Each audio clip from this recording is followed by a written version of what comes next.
Acordei e a casa estava vazia. Meu filho e minha nora tinham vendido todos os meus móveis e viajado. Ela merece Paris, mãe, ele disse. Eu apenas sorri. 15 dias depois, eles voltaram. Eu tinha preparado um presente muito maior para ela. Quando ela viu, desmaiou na hora. Agora me diz, com sinceridade, o que você acha disso até aqui? Eu quero ler o seu comentário, porque eu sei que tem gente ouvindo e pensando não é possível. E se você não quiser perder o que eu fiz nesses 15 dias, se inscreve no Afonso Story. Não precisa ser na emoção, mas pensa comigo, se você sair agora, você vai ficar só com a injustiça. E essa história não foi feita para terminar em injustiça. Meu nome é Helena. Eu tenho 68 anos. E aquela terça-feira começou como quase todas as manhãs tinham começado desde que a minha casa deixou de ser minha de verdade, mesmo com meu nome na escritura. Você pode achar estranho eu falar isso, mas é a sensação mais humilhante do mundo, estar dentro do seu próprio lar e sentir que você só ocupa espaço. Como se você fosse um móvel antigo que ainda não jogaram fora por preguiça. Eu abri os olhos devagar, porque o corpo já não responde como antes. Tem um peso nas costas que não é só idade. É cansaço de vida. É decepção acumulada.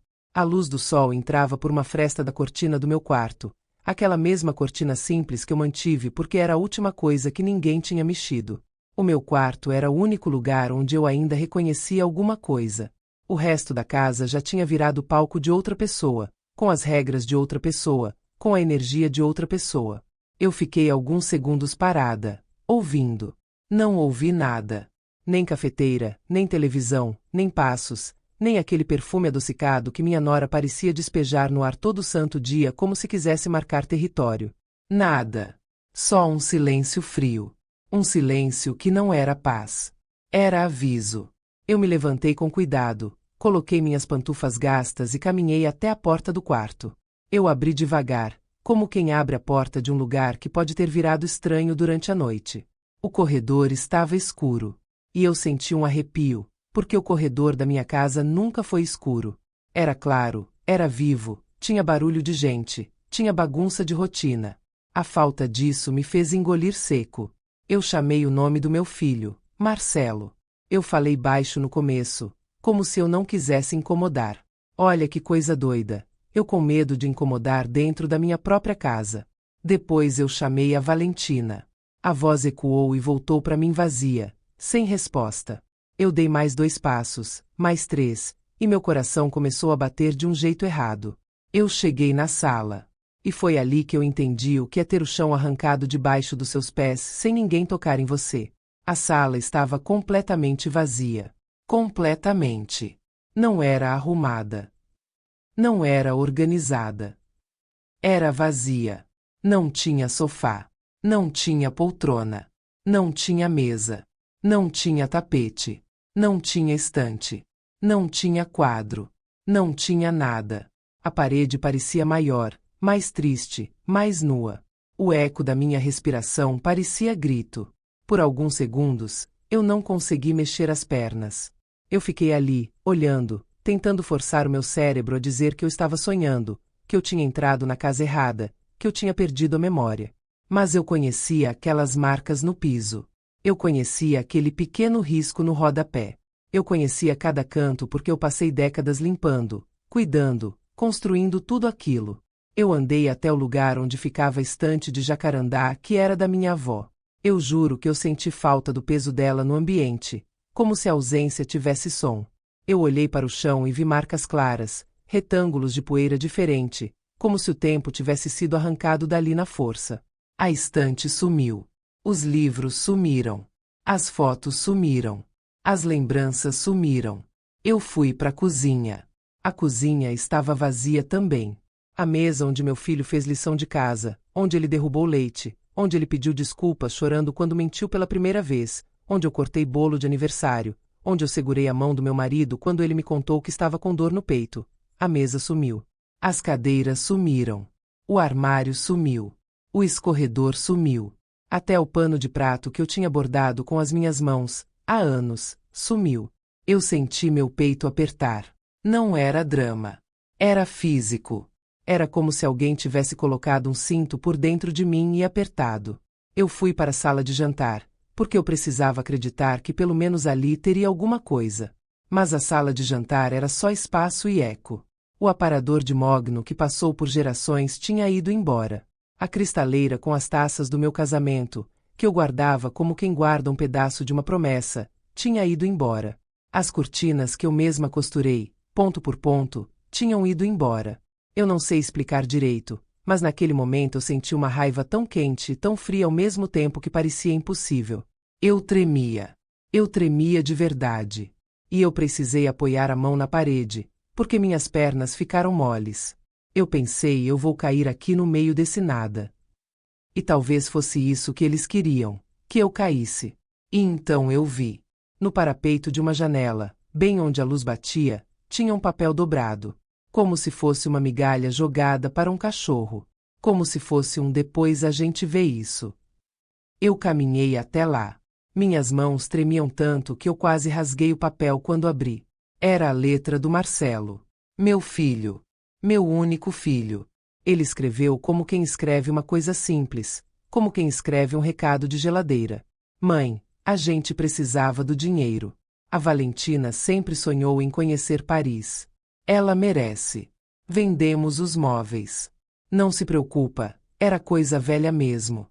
Voltamos em 15 dias. Beijos. Eu li uma vez, 2, 3. E a cada leitura a palavra velha crescia, porque não era só o móvel que ele estava chamando de velho. Era eu. Era a minha história. Era tudo que eu vivi. Coisa velha. Eu pensei no piano que meu marido tocava quando o inverno chegava e a gente fechava janelas. Eu pensei no cheiro do café do Antônio. Eu pensei na risada dele no domingo de manhã. Eu pensei no jeito como ele colocava o jornal na dobra certa e dizia: Helena, vem ver isso aqui. Eu pensei no dia em que eu me despedi dele no hospital, sem saber que seria a última vez. E eu pensei que, para eles, tudo isso valia uma viagem e algumas fotos sorrindo. Eu sentei no chão daquela sala vazia porque o meu corpo desistiu antes da minha mente. Eu encostei as costas na parede e chorei. Chorei como eu não chorava desde que enterrei meu marido. Mas dessa vez era diferente. Não era só luto. Era humilhação. E no meio do choro, eu senti uma coisa subindo por dentro de mim. Uma raiva limpa. Uma raiva que não grita, não quebra prato, não faz cena. Uma raiva que calcula. Porque eu entendi uma verdade que dói mais do que qualquer falta de dinheiro. Eles não levaram só móveis. Eles levaram meu lugar. Eles levaram meu respeito. Eles me reduziram a um obstáculo. A uma velha guardada num quarto. A um custo. E sabe o que é pior? Eles fizeram isso achando que eu ia aceitar. Achando que eu ia ficar esperando. Achando que eu ia implorar. Achando que eu ia engolir seco como eu vinha engolindo havia tempo demais. Eu peguei o telefone. Minhas mãos ainda tremiam. Eu liguei para o Marcelo. Chamou. Chamou. Chamou. Ele atendeu com uma voz leve, alegre. Ao fundo, eu ouvi barulho de gente, mala, risada, como se o mundo dele estivesse começando. Mãe! Eu fiquei alguns segundos calada, porque eu precisava que ele sentisse o peso do silêncio que ele deixou aqui. Eu falei: Marcelo, o que é isso? Ele soltou um suspiro, aquele suspiro de quem acha que está lidando com alguém exagerado. Mãe, você viu o bilhete, né? Não faz essa cara. A senhora vai entender. É só uma viagem. Eu senti o sangue subir. Você vendeu tudo. Mãe, a senhora não usa essas coisas. Era coisa velha. A casa fica até mais leve assim. Mais leve. A minha casa virou leve para ele porque virou vazia. Porque eu virei vazia. Eu falei com a voz baixa, mas eu estava pegando fogo por dentro. Você levou até as coisas do seu pai. Ele hesitou um segundo só. E aquele segundo me mostrou tudo. Mãe, para de drama. A Valentina merece. Eu fiz isso por ela. A gente volta em 15 dias e conversa. Conversa. Ele achou que isso era uma conversa. Ele achou que era uma decisão que ele podia tomar e depois conversar comigo como se eu fosse uma criança birrenta. Eu respirei fundo. Eu fechei os olhos por um segundo. E quando eu abri, eu já não era mais a mesma mulher que acordou naquela terça-feira. Eu disse: "Tá bom, Marcelo." Ele ficou até mais solto. "Viu? Eu sabia que você ia entender." "Obrigado, mãe." Eu quis rir, mas eu não ri. Eu apenas sorri. E eu desliguei. Eu fiquei sentada no chão, olhando para a sala vazia, e eu me dei conta de uma coisa que me deu força e me deu nojo ao mesmo tempo. Eles me deram um prazo. 15 dias. 15 dias em que eles achavam que estavam seguros. 15 dias em que eles achavam que eu estaria aqui, quebrada, esperando, pronta para perdoar quando eles voltassem. E eu pensei: vocês não fazem ideia de quem vocês acordaram. Se você está ouvindo isso agora, e alguma parte do seu peito está dizendo eu já vivi algo parecido, eu te peço uma coisa: fica comigo. E se inscreve no Afonso Story, porque o que eu fiz nesses 15 dias não foi impulsivo. Foi resposta. Foi justiça. E se você não acompanhar até o fim, você vai ficar só com a dor do começo, exatamente como eles queriam que eu ficasse. Eu levantei devagar. Eu caminhei pela casa vazia como se eu estivesse visitando um lugar onde um incêndio passou. Eu olhei para cada parede e vi marcas onde existia vida. Eu passei a mão no ar onde antes tinha um quadro. Eu encostei na janela e senti o frio do vidro. E eu comecei a lembrar. Eu lembrei do começo. Do começo de tudo. Do dia em que o Marcelo trouxe a Valentina pela primeira vez e eu, idiota, achei que estava ganhando uma filha. Eu lembrei do sorriso dela. Um sorriso grande demais. Lindo demais. Treinado demais. Eu lembrei do abraço apertado demais, daquele jeito que parece carinho, mas também parece teste. Eu lembrei dela dizendo Dona Helena, que honra, com uma voz tão doce que dava vontade de acreditar. E eu acreditei. Porque eu estava sozinha. Porque o Antônio tinha partido e a casa ficou grande. Grande demais. Silenciosa demais. E quando a gente está com o coração oco, qualquer pessoa que bate palma dentro dele parece música. Eu fui permitindo. Eu fui cedendo. Eu fui engolindo. Eu fui me diminuindo. Até virar uma mulher que acorda e encontra a casa vazia. Eu fui para o meu quarto. Eu sentei na cama, a única coisa que sobrou porque era minha cama. E eu senti uma vergonha profunda por ter deixado chegar ali. Mas junto da vergonha, a raiva me deu uma clareza que eu não tinha há muito tempo. Eu precisava agir. Eu não sabia ainda o que eu ia fazer, mas eu sabia duas coisas. A primeira, eu não ia chorar em silêncio enquanto eles riam em Paris. A segunda, quando eles voltassem, eles iam entender que coisa velha tem memória, tem consequência e tem dente. Eu olhei para a janela do meu quarto. A luz da manhã já tinha ficado mais forte. A cidade lá fora seguia como se nada tivesse acontecido. E eu pensei: o mundo não vai parar por mim. Então eu é que vou me mover. Eu peguei uma folha de papel e uma caneta. Eu escrevi no topo, com letra grande, tremida, mas firme: 15 dias. E embaixo eu escrevi só uma frase: eu vou me devolver a minha vida. Eu não sabia ainda, mas naquela mesma noite alguém bateria na minha porta. Alguém que viu o caminhão de mudança. Alguém que ouviu coisa demais. Alguém que ia me dar a primeira peça do quebra-cabeça que transformou dor em plano. E quando essa peça entrou na minha mão, eu parei de ser vítima. Eu virei ameaça. A campainha tocou quando já era noite. Eu estava sentada na beira da minha cama, olhando para as paredes como se elas fossem me responder alguma coisa. Eu não tinha fome. Eu não tinha vontade de ligar para ninguém. Eu só tinha aquela sensação de que o ar dentro da casa tinha ficado mais pesado do que eu conseguia respirar. A campainha tocou de novo. E eu pensei: ou é alguém que viu o caminhão, ou é alguém que veio confirmar se a velha finalmente quebrou. Eu fui até a porta devagar. Eu olhei pelo olho mágico. Era a Dona Célia. Minha vizinha de mais de 20 anos. Baixinha, cabelo preso, óculos, uma expressão que não era curiosidade. Era indignação. Eu abri. Ela entrou sem pedir licença. E eu não tive forças para achar ruim. Naquele dia, qualquer coisa que parecesse humana era melhor do que o silêncio. Ela olhou para a sala vazia e a mão dela foi direto para a boca, como se ela tivesse visto um corpo no chão. Meu Deus! Helena. Meu Deus! O que foi que aconteceu aqui? E eu percebi uma coisa doída. Ver a reação dela me doeu mais do que ver a sala vazia. Porque me provou que eu não estava exagerando. Não era drama. Era uma violência. Eu falei com a voz seca. Eles levaram tudo. Marcelo e a Valentina. Venderam tudo e foram viajar.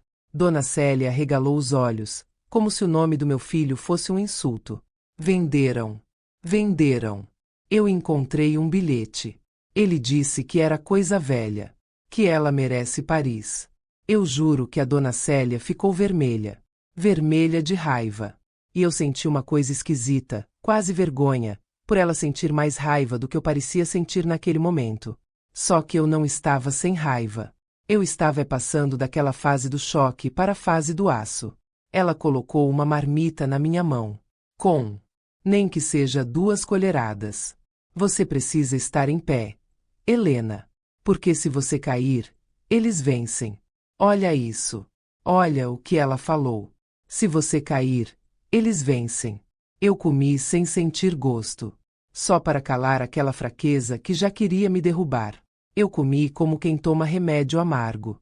Dona Célia sentou na cadeira de plástico do quintal, aquela que eles esqueceram porque era feia demais para Paris, e falou com uma calma perigosa. Eu vi o caminhão ontem à noite. Meu coração deu um pulo. Você viu? Vi 2 homens carregando tudo.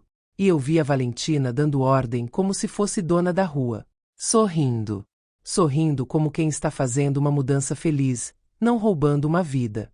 Eu fechei os olhos por um segundo. Eu senti vontade de gritar. Mas a minha garganta estava tão cansada que o grito virou um sussurro. Eu fui na delegacia. E aí? E aí nada. Disseram que é coisa de família. Que eu tenho que procurar advogado. Como se vender a casa de alguém por dentro fosse só briga de parente. Dona Célia balançou a cabeça, com nojo.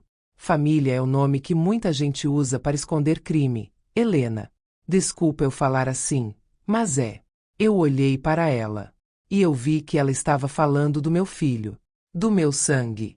E mesmo assim, eu não consegui discordar. Foi aí que ela baixou a voz. Helena, eu preciso te contar uma coisa. Eu hesitei em falar porque eu não queria te assustar. Mas agora eu vou falar, porque você já está no meio disso. Meu estômago gelou. Fala. Ela se inclinou para frente, como se o corredor inteiro pudesse ouvir. Eu acho que a Valentina já fez isso antes. Eu senti o ar sumir dos meus pulmões. Não foi surpresa total, foi pior. Foi confirmação do que a minha intuição vinha gritando há meses, enquanto eu fingia que não ouvia. Como assim? Eu ouvi uma conversa no mercado, meses atrás. 2 mulheres falando de uma moça que se aproximava de homens, entrava na casa, virava a vida da família de cabeça para baixo, vendia as coisas da sogra, sumia com dinheiro. Eu não dei bola. Mas depois eu vi a Valentina. O jeito dela. A pressa dela. A forma como ela tomava conta de tudo. E aquilo ficou na minha cabeça. Eu senti um gosto de ferro na boca. Você lembra o nome que elas falaram? Dona Célia assentiu. Valentina. E eu lembro de mais uma coisa. Eu lembro de um sobrenome que parecia comum. Moraes. E eu lembro de um nome do meio. Cristina. Porque uma delas falou o nome inteiro, como se estivesse cuspindo. Valentina Cristina Moraes. Eu fiquei parada, com a colher na mão, como uma estátua. Eu não queria acreditar, mas eu também não queria continuar sendo a trouxa que escolhe acreditar. Eu fui até o meu quarto, peguei meu celular e voltei para a cozinha vazia. Eu sentei diante da Dona Célia. Eu digitei o nome. Valentina Cristina Moraes. E apertei pesquisar. Por alguns segundos, nada carregou. A internet parecia lenta, como se o universo estivesse testando minha coragem. Aí apareceu uma foto. E quando eu vi aquela foto, eu senti meu corpo inteiro ficar gelado, porque era ela. Era ela com outro cabelo, mas era ela. Era o olhar dela. Era aquele sorriso exagerado. Era aquela cara de quem abraça e mede o que pode tirar de você. Eu cliquei. E as palavras começaram a pular na minha tela como socos. Investigada por golpe contra idosa. Nora vende bens de sogra e desaparece. Família denuncia mulher por estelionato. Eu fui rolando com o dedo e eu nem percebi que eu estava tremendo. Tinha mais. Mais de um caso. Mais de uma cidade. Mais de uma vítima. E o padrão era igual. Igual demais para ser coincidência. Ela entrava. Ela encantava. Ela virava indispensável. Ela isolava a vítima. Ela transformava o filho em fantoche. Ela vendia tudo. Ela sumia. Eu parei. Eu encostei o celular na mesa como se ele estivesse quente demais. Eu comecei a rir. Mas não era riso de alegria. Era aquele riso que sai quando você descobre que foi feita de palhaça e você sente vergonha e ódio ao mesmo tempo. Dona Célia colocou a mão por cima da minha. Eu sabia. Eu olhei para ela. Então eu não sou louca. Você não é louca. Você foi enganada. E ainda dá tempo de virar isso. Eu respirei fundo. Eu fechei os olhos. E eu senti a dor do meu marido morto. A dor do tempo que eu perdi tentando ser boa. A dor de ter me calado para não parecer difícil.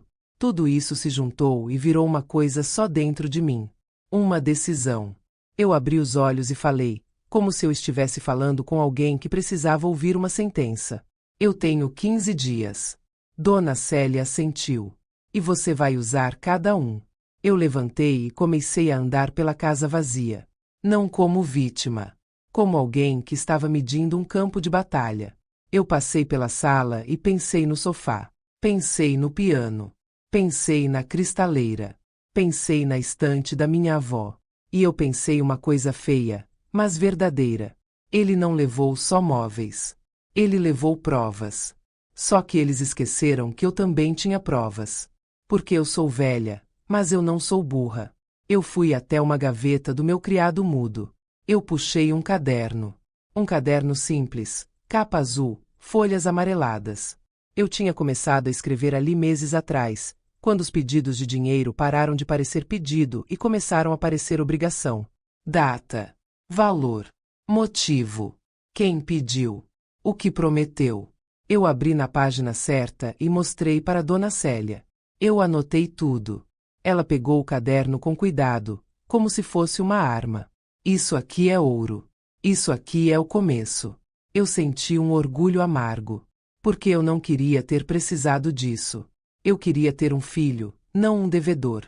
Eu sentei e comecei a falar alto, não para Dona Célia, mas para mim mesma, para eu ouvir o que eu estava decidindo. Eu não vou correr atrás de sofá. Eu não vou implorar por mesa. Eu não vou mendigar respeito de gente que me chama de coisa velha. Eu vou cortar o que eles acham que tem. Dona Célia me olhou firme. Como? Eu ainda não tinha todas as peças. Mas eu tinha duas. A primeira era o nome completo da Valentina e o histórico dela. A segunda era o fato que eu sempre ignorei porque eu tinha medo de encarar. A casa era minha. E se a casa era minha, então a porta não era deles. O teto não era deles. O futuro não era deles. Eu peguei o celular de novo e comecei a salvar tudo. Eu tirei print das notícias. Print da foto. Print das datas. Print dos relatos. Eu não estava mais chorando. Eu estava coletando. Eu estava montando um dossiê com as minhas próprias mãos, com a mesma paciência que eu usei para bordar cortina. Só que agora eu não bordava pano. Eu bordava consequência. Eu olhei para Dona Célia e falei: amanhã eu vou procurar um advogado. Um bom. Um que não trate isso como novela de família. Ela assentiu na hora. E eu vou com você. Porque quando o velho fica sozinho, muita gente acha que pode apagar ele. Eu não vou deixar você ficar sozinha. Eu engoli seco. Eu não queria depender de ninguém. Mas naquele momento, eu percebi que aceitar ajuda não é fraqueza. Fraqueza é aceitar humilhação como se fosse amor. Eu fui até a janela e olhei para fora. A rua estava normal. Um cachorro latia ao longe. Um carro passou. A vida seguia. E eu pensei, o mundo não sabe o que aconteceu aqui dentro.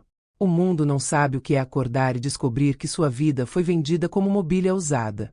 Mas o mundo vai saber. Pelo menos o mundo deles. Se você está acompanhando até aqui, me diz uma coisa nos comentários. Você acha que o Marcelo foi cúmplice ou foi manipulado? Eu quero ler o que você pensa. E se inscreve no Afonso Story. Não é pedido desesperado, é aviso carinhoso. A parte mais importante começa quando a dor vira plano. E se você não estiver comigo, você vai perder exatamente o momento em que eu paro de ser alvo e viro tempestade. Dona Célia ficou mais um tempo comigo. Ela me ajudou a colocar uma tranca extra no portão. Ela me ajudou a fechar janelas. Ela me ajudou a levar um colchão para a sala, porque dormir no quarto naquela noite parecia impossível. Quando ela foi embora, ela parou na porta e falou: Helena, não atende ligação deles de novo. Não discute. Não entrega nada. Deixa eles acharem que você está só chorando. Você entendeu. Eu entendi. E quando eu fiquei sozinha, eu me sentei no chão da sala vazia. Mas dessa vez eu não sentei para cair. Eu sentei para pensar. Eu pensei no Marcelo criança. Eu pensei no Marcelo adolescente. Eu pensei no Marcelo homem, com a cara cansada, repetindo relaxa como se relaxa fosse desculpa para me apagar.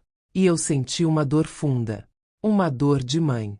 A dor de perceber que o seu filho pode virar um estranho na mão de outra pessoa, e mesmo assim ainda escolher ser cruel. Eu enxuguei meu rosto. Eu olhei para o caderno com os valores anotados. Eu olhei para os prints salvos no celular. Eu olhei para a casa vazia e falei em voz baixa. Vocês me deram 15 dias. Obrigada. Porque amanhã eu começo. Amanhã eu vou descobrir o que a lei permite, o que a escritura diz, o que eles não sabem sobre mim. Amanhã eu vou transformar esse silêncio em algo que eles vão ouvir pelo resto da vida. E quando eles voltarem, eles não vão encontrar uma velha mole. Eles vão encontrar uma mulher que aprendeu, do jeito mais doloroso, que dignidade não se pede. Se toma. Eu acordei na quarta-feira com o corpo doendo, mas com a cabeça acesa. Sabe quando a dor vira combustível? Não é coragem bonita, não é motivação de livro. É raiva. É humilhação se transformando em foco. Eu lavei o rosto com água fria e fiquei olhando meu reflexo no espelho do banheiro. Eu vi uma mulher cansada. Olheiras, boca seca, cabelo sem vida. Mas eu vi também uma coisa que eu não via havia muito tempo. Eu vi presença. Eu vi alguém que finalmente parou de pedir permissão para existir. Eu fiz um café fraco, porque eu não tinha nem coragem de olhar para a cozinha vazia. Eu bebi de pé, encostada na pia sem torneira, e pensei no bilhete. Pensei na palavra velha. Pensei no jeito como Marcelo falou para de drama. Eu senti vontade de quebrar alguma coisa. Só que eu não tinha mais nada para quebrar. Eles já tinham levado tudo. E isso, por algum motivo, me deixou ainda mais perigosa. Porque quando alguém te tira tudo, sobra só você. E quem não tem mais nada a perder vira tempestade. Dona Célia chegou cedo. Eu nem tinha terminado o café quando ela bateu palmas no portão. Helena, vamos. A gente vai resolver isso. Eu abri e ela entrou com uma sacola na mão. Tinha pão, queijo, uma garrafa de água e um casaco. Você vai comer no caminho. E vai levar esse casaco. Tá frio. Você não vai adoecer agora. Olha só. Eu estava sem sofá, sem mesa, sem cortina, sem panela, mas tinha alguém me tratando como gente. E isso me deu um aperto na garganta que eu não quis mostrar. Eu apenas assenti. Engoli o orgulho junto com o pão. Eu me arrumei o melhor que dava. Uma calça simples, uma blusa lisa, meu sapato mais confortável. Eu passei um batom velho que estava no fundo da bolsa, porque eu queria que o mundo me visse. Eu não queria parecer uma coitada. Coitada é o rótulo que faz as pessoas passarem por você como se você fosse invisível. A gente pegou um táxi, porque meu carro ficou com Marcelo meses atrás, só até eu arrumar o meu, ele disse. E claro, nunca mais voltou. No caminho, eu olhei pela janela e pensei numa coisa que me feriu como faca.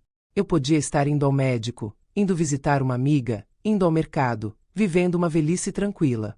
Mas eu estava indo a um advogado por causa do meu próprio filho. Eu repetia isso por dentro, como se fosse para acreditar. Meu próprio filho. Quando chegamos no escritório, eu senti aquele cheiro de papel, café forte e ar-condicionado frio demais. Um lugar onde as pessoas resolvem dor com assinatura. O advogado se chamava Augusto. O Antônio conhecia ele de muitos anos. Eu já tinha visto esse homem algumas vezes, sempre em coisas burocráticas, nada dramático. Só que agora eu estava entrando ali para defender minha vida. Ele me recebeu com respeito. Me chamou de Dona Helena, puxou a cadeira para mim, ofereceu água.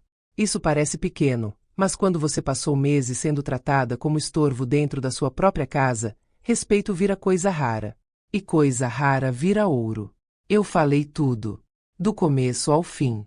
Falei do silêncio da casa. Do vazio. Do bilhete. Da frase "Ela merece Paris". Falei dos empréstimos, dos valores, das desculpas, da falta de devolução. Falei da humilhação de ser empurrada para dentro do meu quarto como se eu fosse um móvel velho guardado no canto. E enquanto eu falava, eu percebi que eu estava tremendo menos do que ontem. Ontem eu estava em choque. Hoje eu estava narrando. Quando você consegue narrar a própria tragédia sem desmoronar, é porque algo dentro de você já começou a reconstruir. O Dr. Augusto fazia perguntas curtas. A casa está no nome de quem? No meu. Só no seu. Só no meu. Ele apoiou a caneta na mesa. Seu filho tem procuração? Não. Ele tem algum documento que autorize vender bens? Não. E esses móveis? A senhora tem notas, fotos, algo que comprove que eram seus? Eu tenho fotos antigas. Tenho mensagens. Tenho vizinha que viu caminhão. Tenho um caderno com valores que emprestei. E eu consigo prints do perfil da Valentina. Ela gosta de mostrar demais. Eu vi o olhar dele mudar. Quando um advogado percebe que existe caminho, ele fica mais firme. E aí ele perguntou uma coisa que me deu um nó no estômago. Dona Helena, me diga uma coisa. A senhora tem algum patrimônio guardado? Poupança, investimento, reserva. Eu engoli seco. Porque essa era a parte que o Marcelo não sabia.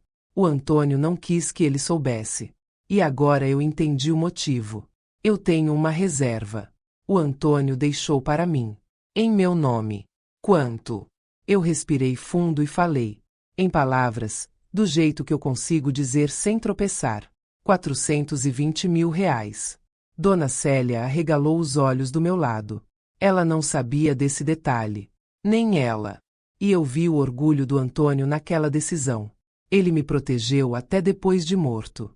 O Dr. Augusto ficou em silêncio por um instante. Depois falou. Seu filho sabe? Não. Então ouça com atenção, Dona Helena. O que aconteceu com os móveis é grave, mas pode ser demorado provar e recuperar. A senhora não pode depender da justiça andar rápido. A senhora precisa se proteger agora. Proteger sua casa, seu dinheiro, sua paz. Eu senti meu coração apertar, porque eu já sabia que ele ia dizer algo duro. Ele disse: a senhora precisa cortar o acesso deles ao que ainda importa. Eu perguntei, com a voz baixa. Como? Ele respirou fundo. Venda a casa. Eu senti como se ele tivesse estalado um chicote dentro do meu peito. Vender a casa. A casa onde eu enterrei meu marido sem enterrar de verdade, porque cada canto ainda tinha ele. A casa onde meu filho cresceu. A casa onde eu costurei cortinas, cuidei de plantas, fiz almoço de domingo, pedi desculpas, perdoei, aguentei. Mas aí eu pensei no vazio.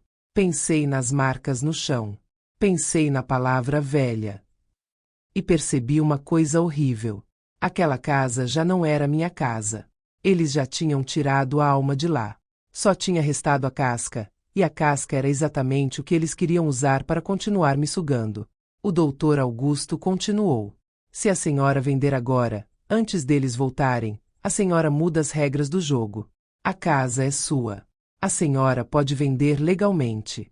E com esse dinheiro, a senhora compra um apartamento menor, seguro, com portaria, e coloca o restante em investimento protegido. Eles não vão ter como encostar. Eu senti um calor subindo pelo meu pescoço. Era medo. Era dor. Era raiva. E ele falou a segunda parte, aquela que doeu ainda mais. E mais uma coisa. A senhora precisa atualizar seu testamento. Eu olhei para ele. Meu testamento deixa tudo para o Marcelo. Então a senhora precisa mudar isso. Não por vingança. Por proteção. Porque alguém que vende a vida da própria mãe hoje, amanhã vende o resto também. E se a senhora ficar doente, se a senhora precisar de cuidado, ele e essa mulher vão fazer o que for preciso para pegar tudo.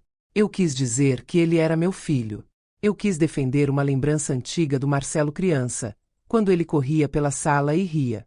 Mas minha garganta travou, porque meu coração já estava cansado de defender quem não me defendeu. Dona Célia segurou minha mão por baixo da mesa. Um aperto firme, como quem diz acorda. Eu fiquei em silêncio por alguns segundos. Eu ouvi minha respiração. Ouvi o ar-condicionado. Ouvi o barulho do mundo lá fora. E eu pensei numa frase que meu marido dizia quando via alguém fazendo besteira. Quem quer te usar vai chamar de amor o que é exploração. Eu levantei o olhar para o Dr. Augusto. Eu quero fazer tudo isso. Hoje.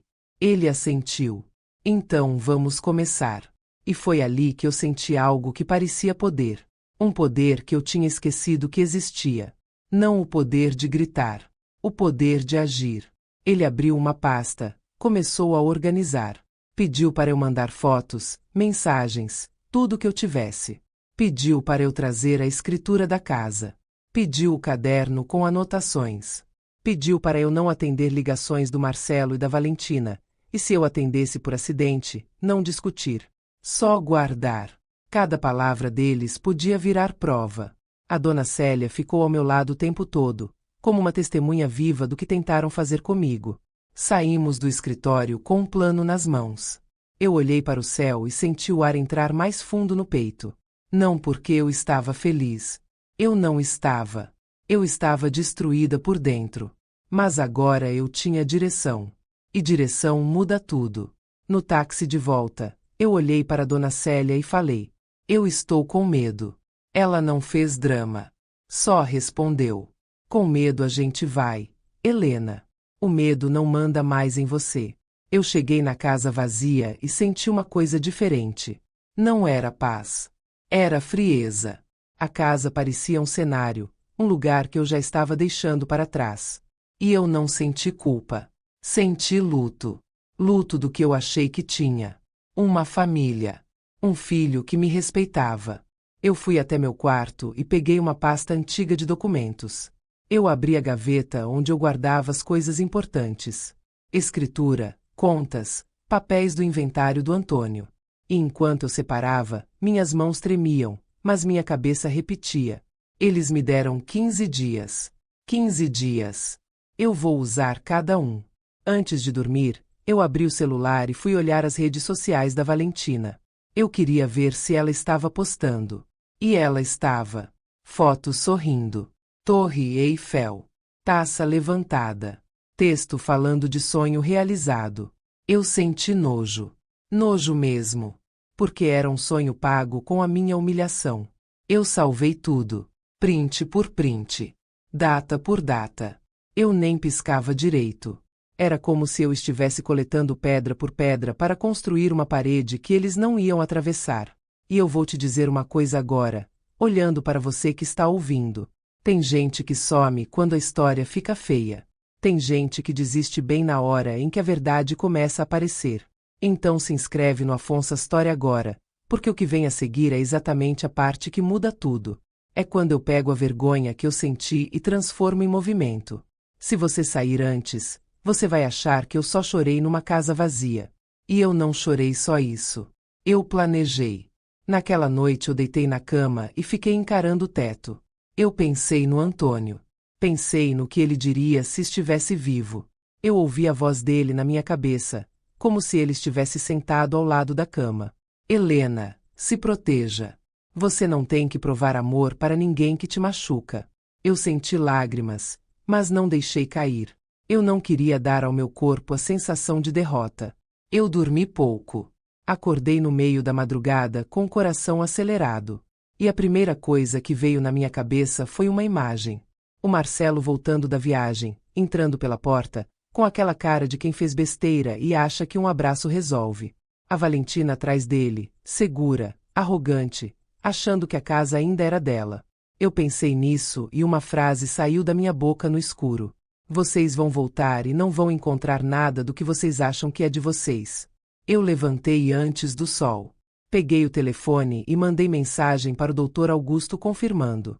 Vamos colocar a casa à venda. Hoje. E quando eu mandei essa mensagem, eu senti o primeiro pedacinho de justiça nascer dentro de mim. Na quinta-feira, eu acordei com uma sensação que eu não sabia nomear direito. Não era alegria. Não era calma. Era aquele tipo de firmeza que nasce quando você chega no limite e decide que nunca mais vai voltar a ser pequena. Eu tomei banho cedo. Me arrumei como se eu tivesse um compromisso importante. E eu tinha. Eu só não tinha contado para a parte do mundo que me traiu. Eu olhei para a casa vazia e senti o peso do que eu estava prestes a fazer. Vender aquela casa não era só um ato jurídico. Era um luto. Era admitir que o lugar onde eu construí 40 anos de vida tinha sido contaminado por algo que eu não queria mais carregar. Mas ao mesmo tempo, eu pensei, eles já venderam a casa por dentro. Eu só vou vender por fora. Eu liguei para o Dr. Augusto cedo, confirmando tudo. Ele respondeu com poucas palavras, porque ele já tinha entendido o que eu estava fazendo.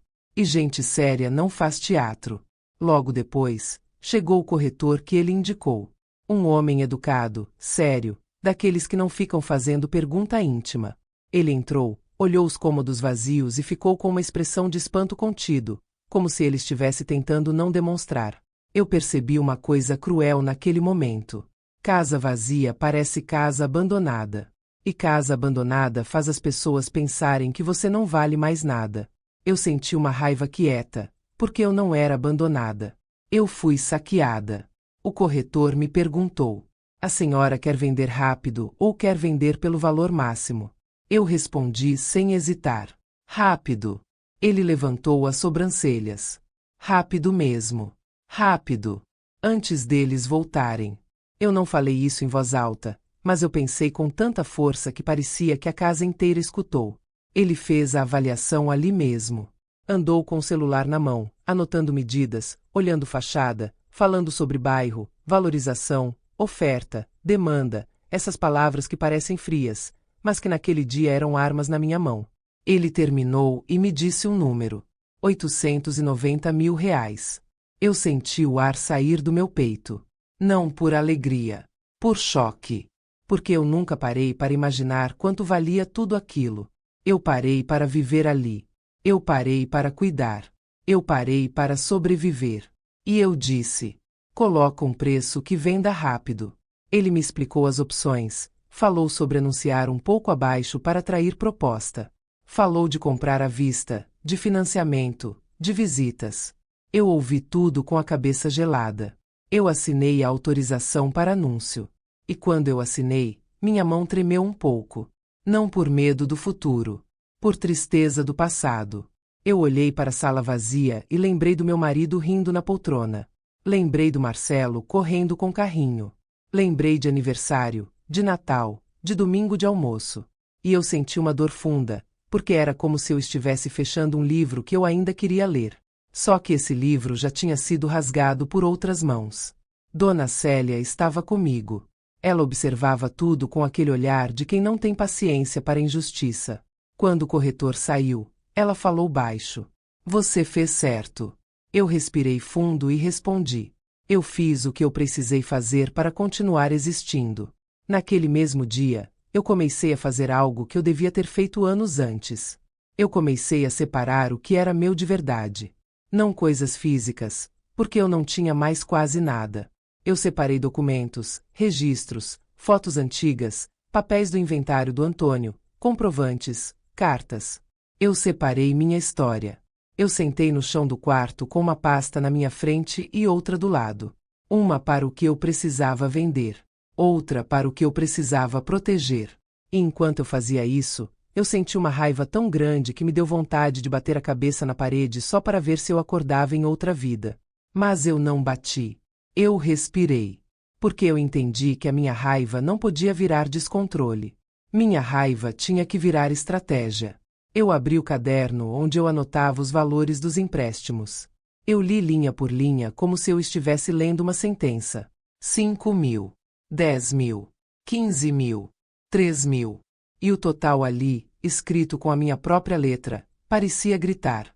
Eu não dei dinheiro. Eu alimentei um parasita. Eu peguei o celular e olhei de novo as redes da Valentina. Ela continuava postando. Continuava sorrindo. Continuava exibindo.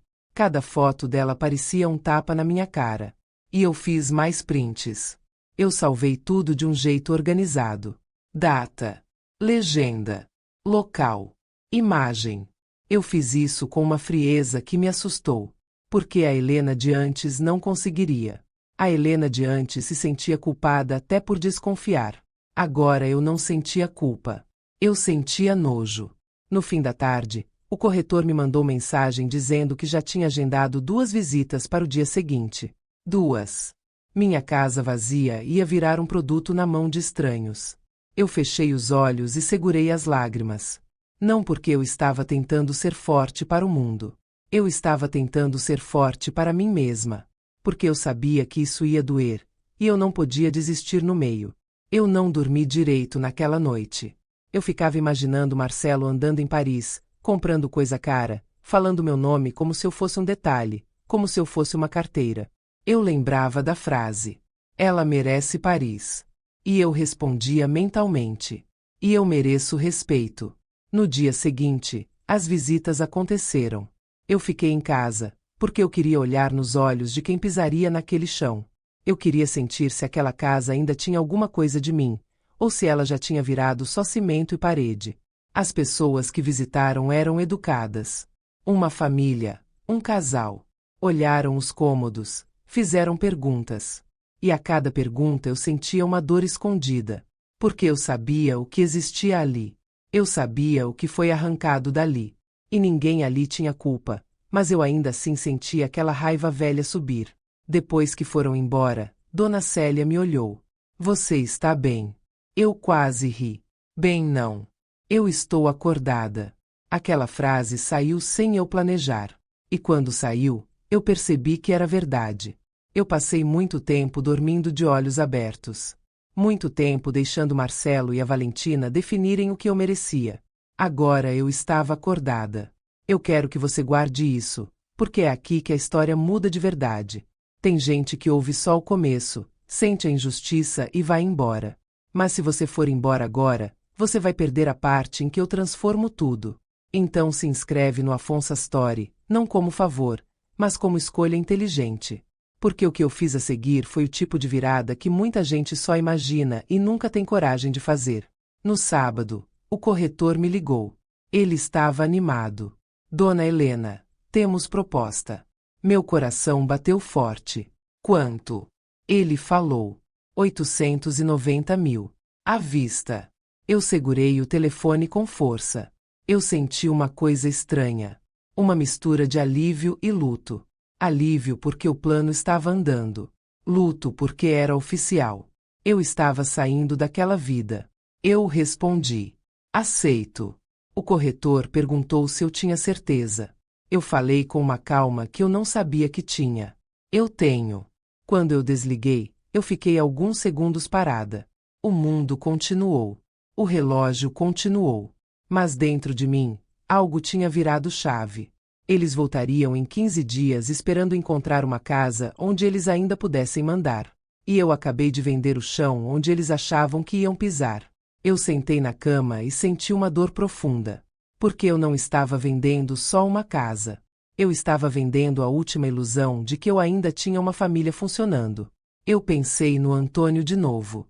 Pensei no jeito como ele me olhava quando alguém me desrespeitava e ele ficava bravo. Eu pensei que ele teria odiado ver o que o Marcelo virou. E ao mesmo tempo, eu pensei que ele ficaria orgulhoso de mim agora. Eu não sou mulher de vingança bonita. Eu não sou heroína de novela. Eu sou uma mulher velha, cansada, ferida. Mas eu ainda sou uma mulher. E eu ainda tenho direito à paz. No domingo, eu fui ao cartório com o Dr. Augusto para preparar o que faltava. Papéis. Assinaturas. Reconhecimento. Tudo dentro da lei. Tudo limpo. Tudo certo. Porque eu não queria vencer como bandida. Eu queria vencer como dona de mim. No caminho de volta, eu olhei para Dona Célia e falei uma frase que me assustou de tão verdadeira. Eles vão descobrir que eu não era fraca. Eu só era silenciosa. E silêncio não é permissão. Naquela noite, eu abri a pasta onde eu guardava os prints, as notícias, as anotações, os documentos. Eu coloquei tudo em ordem. Não por capricho. Por respeito a mim mesma. Porque quando eu entregasse o tal presente, eu queria que ele tivesse peso. Eu queria que ele esmagasse a mentira com a verdade. Eu me deitei e fiquei olhando para o teto. Faltavam poucos dias. E eu pensei, com uma calma perigosa: vocês vão voltar. E quando voltarem, vocês vão descobrir que eu também sei vender. Só que eu vendi o que vocês nunca deveriam ter tocado: o acesso a mim. Na segunda-feira, eu assinei a venda da casa. Eu falo isso e parece simples, parece uma linha fria num papel. Mas por dentro, foi como arrancar um órgão e colocar no envelope. Eu sentei naquela mesa de cartório com uma caneta na mão e senti o peso de décadas empurrando meu pulso para baixo. Eu olhei para o meu nome no documento e pensei: por tantos anos eu assinei papel para manter a família em pé. Agora eu estava assinando para me salvar dela. O Dr. Augusto estava do meu lado, sério, firme, sem deixar espaço para dúvida. Dona Célia também foi comigo, porque ela entendeu uma coisa que eu demorei demais para entender. Quando você está prestes a fechar uma porta que doeu a vida inteira, você precisa de alguém que te lembre por que você está fechando. Eu assinei. A família que comprou assinou. O valor entrou na minha conta. E no mesmo minuto, a antiga casa deixou de ser meu lar de lembranças e virou o endereço onde meus abusadores iam bater a cara. Eu não senti alegria. Eu senti alívio misturado com uma tristeza velha, uma tristeza que parecia poeira no peito. No caminho de volta, eu vi a rua passando pela janela do carro e me deu um aperto. Eu passei por lugares onde eu fui com o Antônio, lugares onde eu levei o Marcelo pequeno. E eu pensei numa coisa que me fez ranger os dentes. Meu filho não vendeu só meus móveis. Ele tentou vender a minha história. Só que ele esqueceu que história não se apaga com caminhão de mudança. História fica na pele. E a minha pele ainda estava aqui. Na terça-feira, o Dr. Augusto me ligou cedo. Dona Helena, a próxima etapa é o testamento. Eu fiquei em silêncio por alguns segundos, porque essa palavra sempre pareceu distante. Testamento é coisa que a gente empurra para depois, como se adiar o assunto adiasse a morte. Mas ali não era sobre morte. Era sobre proteção. Eu fui ao escritório dele no mesmo dia. Ele me mostrou um documento novo, organizado, com cláusulas claras, diretas. E eu senti um gelo subindo pelo meu estômago, porque eu estava lendo, preto no branco, o que eu nunca quis admitir. Eu precisava me proteger do meu próprio filho. O Dr. Augusto explicou com aquela calma de quem já viu muita família virar tribunal.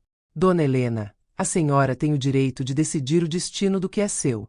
E a senhora também tem o direito de registrar os motivos pelos quais está fazendo isso, para evitar contestação. Eu perguntei, com a voz travada: e se ele tentar reverter? Ele me olhou por cima dos óculos. Ele pode tentar, mas a senhora vai estar bem documentada. O que ele fez, a ausência de autorização, a apropriação, o abandono. Isso fortalece sua decisão. Abandono. Essa palavra cortou. Porque eu lembrei de mim sentada no chão da sala vazia, no frio, olhando para a parede, e percebi que eu fui abandonada em pé. Abandonada viva. E isso é uma das coisas mais cruéis que alguém pode fazer com uma mãe. O Dr. Augusto perguntou qual seria meu desejo. Eu respirei fundo e falei devagar, porque eu queria ouvir minha própria coragem. Eu não quero que ele receba nada. Silêncio. Dona Célia apertou minha mão por baixo da mesa. Não foi carinho. Foi confirmação. O Dr. Augusto assentiu. Então a senhora precisa escolher para quem vai. Eu pensei no Marcelo e senti raiva. Eu pensei na Valentina e senti nojo. Eu pensei em mim e senti pena por ter esperado tanto. Eu escolhi instituições. Gente que cuida de idosos esquecidos. Gente que ajuda mulheres que apanham em silêncio. Gente que dá chance para criança que cresce sem apoio.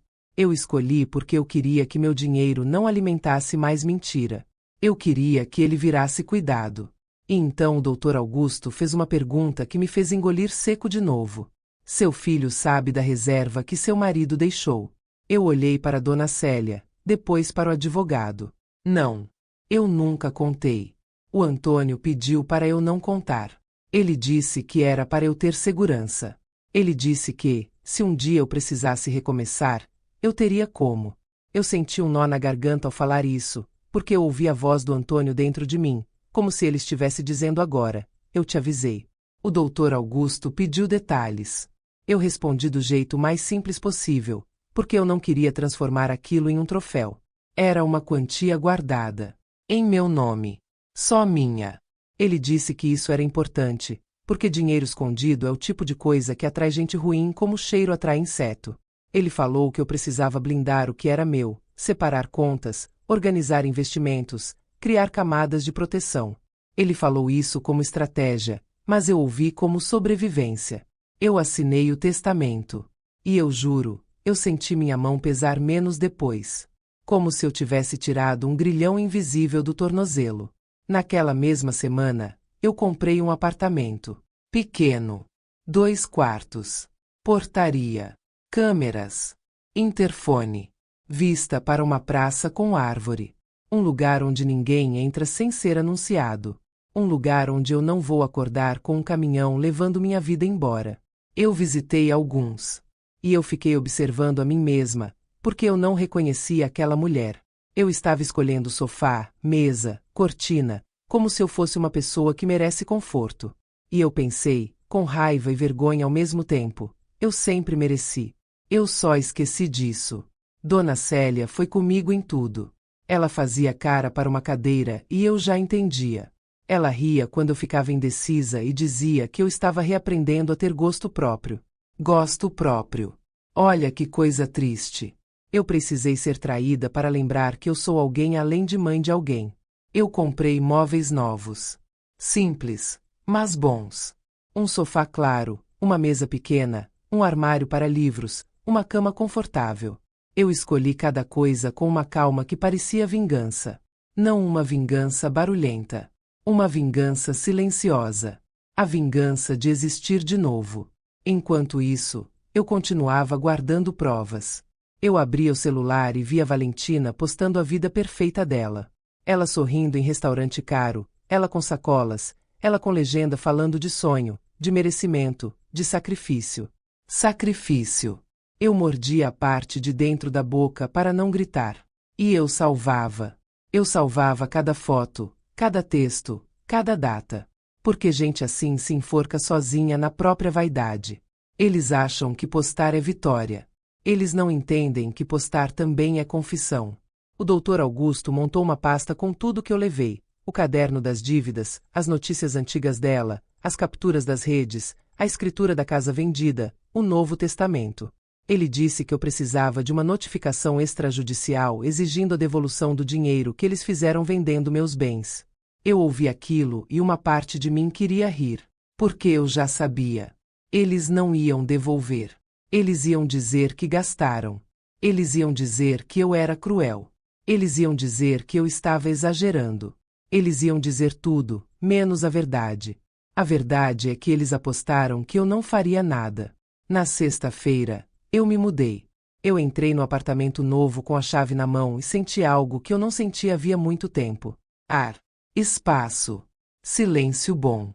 Silêncio que não ameaça. Eu caminhei pelos cômodos vazios, e pela primeira vez desde aquela terça-feira, eu não senti medo dentro de uma casa. Eu senti possibilidade. Eu deitei a mão na parede e pensei, ninguém vai me empurrar para um quarto aqui. Aqui, tudo é meu. Eu comecei a desligar laços. Cancelar coisas. Trocar número. Tirar meu nome de contatos. Eu cortei comunicação direta, porque eu sabia que eles iam tentar me manipular assim que descobrissem o que eu fiz. Eu aprendi isso com dor. Manipulador não aceita não. Ele negocia, chora, ameaça, faz cena. Ele tenta te puxar de volta para o lugar onde você sempre cedeu. Eu não ia ceder mais. No sábado, Dona Célia veio com uma pasta grossa, preta, daquelas que parecem coisa de processo. Ela colocou em cima da mesa do meu apartamento novo. Aqui. Eu abri. Divisórias. Documentos. Prints. Notícias. Boletim. Escritura. Testamento. Notificação. Tudo arrumado como se fosse uma sentença esperando o momento certo de cair. Eu fiquei olhando para aquilo e senti meu corpo arrepiar. Eu falei baixo, quase como se eu estivesse falando com o Antônio. Eles acharam que eu era fraca. Mas eu só estava cansada. E agora eu cansei de vez. Dona Célia me olhou e sorriu daquele jeito curto, firme. Quando ela abrir isso, ela vai sentir o chão sumir. Eu não respondi. Eu só senti uma satisfação gelada no peito, não porque eu queria ver alguém sofrer, mas porque eu queria ver alguém parar de achar que pode destruir outra pessoa sem pagar por isso. Na noite antes do retorno deles, eu sentei na sacada do meu apartamento. Eu vi a cidade lá embaixo, as luzes, os carros, as pessoas vivendo. E eu pensei como é estranho. O mundo continua, mesmo quando sua casa acaba. Eu tomei um chá e deixei minha mente ir para aquele lugar escuro, aquele lugar que eu evitei por meses. Eu pensei no Marcelo. Eu pensei no meu filho me chamando de mãe. Eu pensei nele criança, e pensei nele homem, e senti uma dor tão grande que quase me dobrou. Mas eu também pensei naquela terça-feira, no bilhete, no desprezo. Eu pensei nele desligando na minha cara. Eu pensei nele falando que eu fazia drama. E eu senti a dor virar pedra. Eu disse em voz baixa, olhando para a noite. Vocês voltam amanhã. E amanhã eu vou assistir vocês descobrirem que eu acordei. Eu fui dormir com a pasta pronta, a chave do apartamento do lado, e um silêncio dentro do peito que não era vazio. Era decisão. A ligação chegou no meio da tarde. 13h30. Eu lembro porque eu olhei para o relógio como quem olha para um julgamento prestes a começar. Eu estava na sacada do meu apartamento novo, segurando uma xícara de chá, tentando parecer tranquila. Mas por dentro eu estava em pé, tensa, preparada. O celular vibrou. Número desconhecido. Eu atendi. Alô. E a voz que entrou no meu ouvido foi a voz do meu filho, só que não era mais a voz segura que me mandava relaxar. Era uma voz quebrada, apressada, desesperada, como se ele tivesse acabado de descobrir que o mundo não gira ao redor dele. Mãe! Mãe, pelo amor de Deus! Eu respirei fundo. Eu não disse meu filho. Eu não disse calma. Eu não disse o que foi. Porque eu sabia. Eu sabia que aquele desespero não era por mim. Era por ele. Estou ouvindo. Marcelo. Mãe, aconteceu uma coisa absurda. A gente voltou. A gente tá aqui na porta e tem gente morando na casa. Uma família. Eles abriram a porta e disseram que compraram. Mãe, isso é invasão. Isso é golpe. Liga para a polícia. Olha como ele falou. A gente tá aqui na porta. Ele já dizia a gente como dono. Como se a casa fosse de a gente. Como se eu fosse um detalhe que ainda deve obediência. Eu encostei a xícara na mesa com calma. Ninguém invadiu. Marcelo. Houve um silêncio do outro lado. Um silêncio pesado, o tipo de silêncio que acontece quando a realidade encosta na sua cara. Como assim? Eu vendi a casa. Eu falei devagar, sem pressa, porque eu queria que cada palavra caísse inteira. Eu vendi a casa por R$ 890 mil. À vista. Já foi. Já está no nome de outra família. Eu ouvi a respiração dele falhar, como se ele tivesse esquecido como respirar. Você não pode ter feito isso. Eu quase ri. Quase. Porque ele falou exatamente como quem acha que o mundo precisa pedir permissão para existir. Eu posso. Marcelo. A casa era minha. Só minha. Você nunca esteve no nome de nada. Você morava lá, por favor. Mãe, mas, ele engasgou, mas aquilo era nosso. Era da família. Família não vende a vida da mãe para fazer turismo. Eu falei isso e doeu. Doeu porque eu lembrei do menino que eu criei. Doeu porque eu percebi que eu estava falando com um homem que escolheu me tratar como lixo. Eu ouvi um barulho no fundo da ligação. A voz dela. A voz da Valentina, já nervosa, já cortante, já mandando. O que foi? O que ela está dizendo? Ela tomou o telefone da mão dele e entrou na ligação como se estivesse entrando na minha casa de novo. Só que agora eu tinha uma porta de aço no coração. Dona Helena, a senhora enlouqueceu. Isso é ilegal. A gente morava aí. A senhora não pode fazer isso com a gente. Eu senti minha boca ficar seca. Não de medo. De nojo. Vocês moravam de favor. E em troca venderam meus móveis. Venderam minhas memórias. Vocês acham que eu vou aplaudir? Ela gritou algo que eu nem quis entender direito. E eu falei a única coisa que realmente importava. Vocês têm 15 dias para devolver o dinheiro que conseguiram com a venda dos meus bens. Valentina deu uma risada curta, debochada, como se eu fosse uma piada. Que dinheiro? A senhora não tem prova. Eu senti meu peito subir e descer. E eu respondi com uma calma que eu mesma não reconheci. Eu tenho prova de tudo. E eu tenho um presente para você. E desliguei. Eu desliguei porque eu não ia gastar energia discutindo com gente que usa grito como arma. Eu bloqueei o número. E naquele exato momento, eu senti uma coisa que eu nunca tinha sentido com tanta clareza. Poder não é levantar a voz. Poder é cortar o acesso. 15 minutos depois, a campainha tocou. Eu olhei pelo olho mágico. E lá estavam eles. Marcelo com a mochila nas costas, rosto vermelho, olhos desesperados. Valentina do lado, óculos escuros enormes, postura de quem ainda acha que vai mandar em mim na marrã. Eu abri a porta, mas deixei a corrente de segurança. Mãe, por favor, deixa a gente entrar. A gente precisa conversar. Eu olhei para ele e senti dor. Senti a dor de reconhecer que eu não estava vendo meu filho.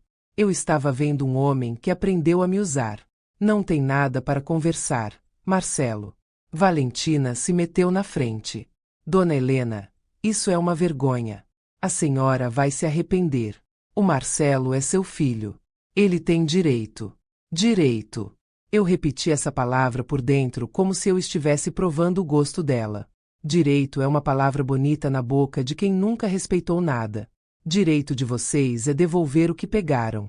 O resto acabou. Marcelo tentou com aquela voz de criança grande que eu já conhecia. Mãe, foi um erro.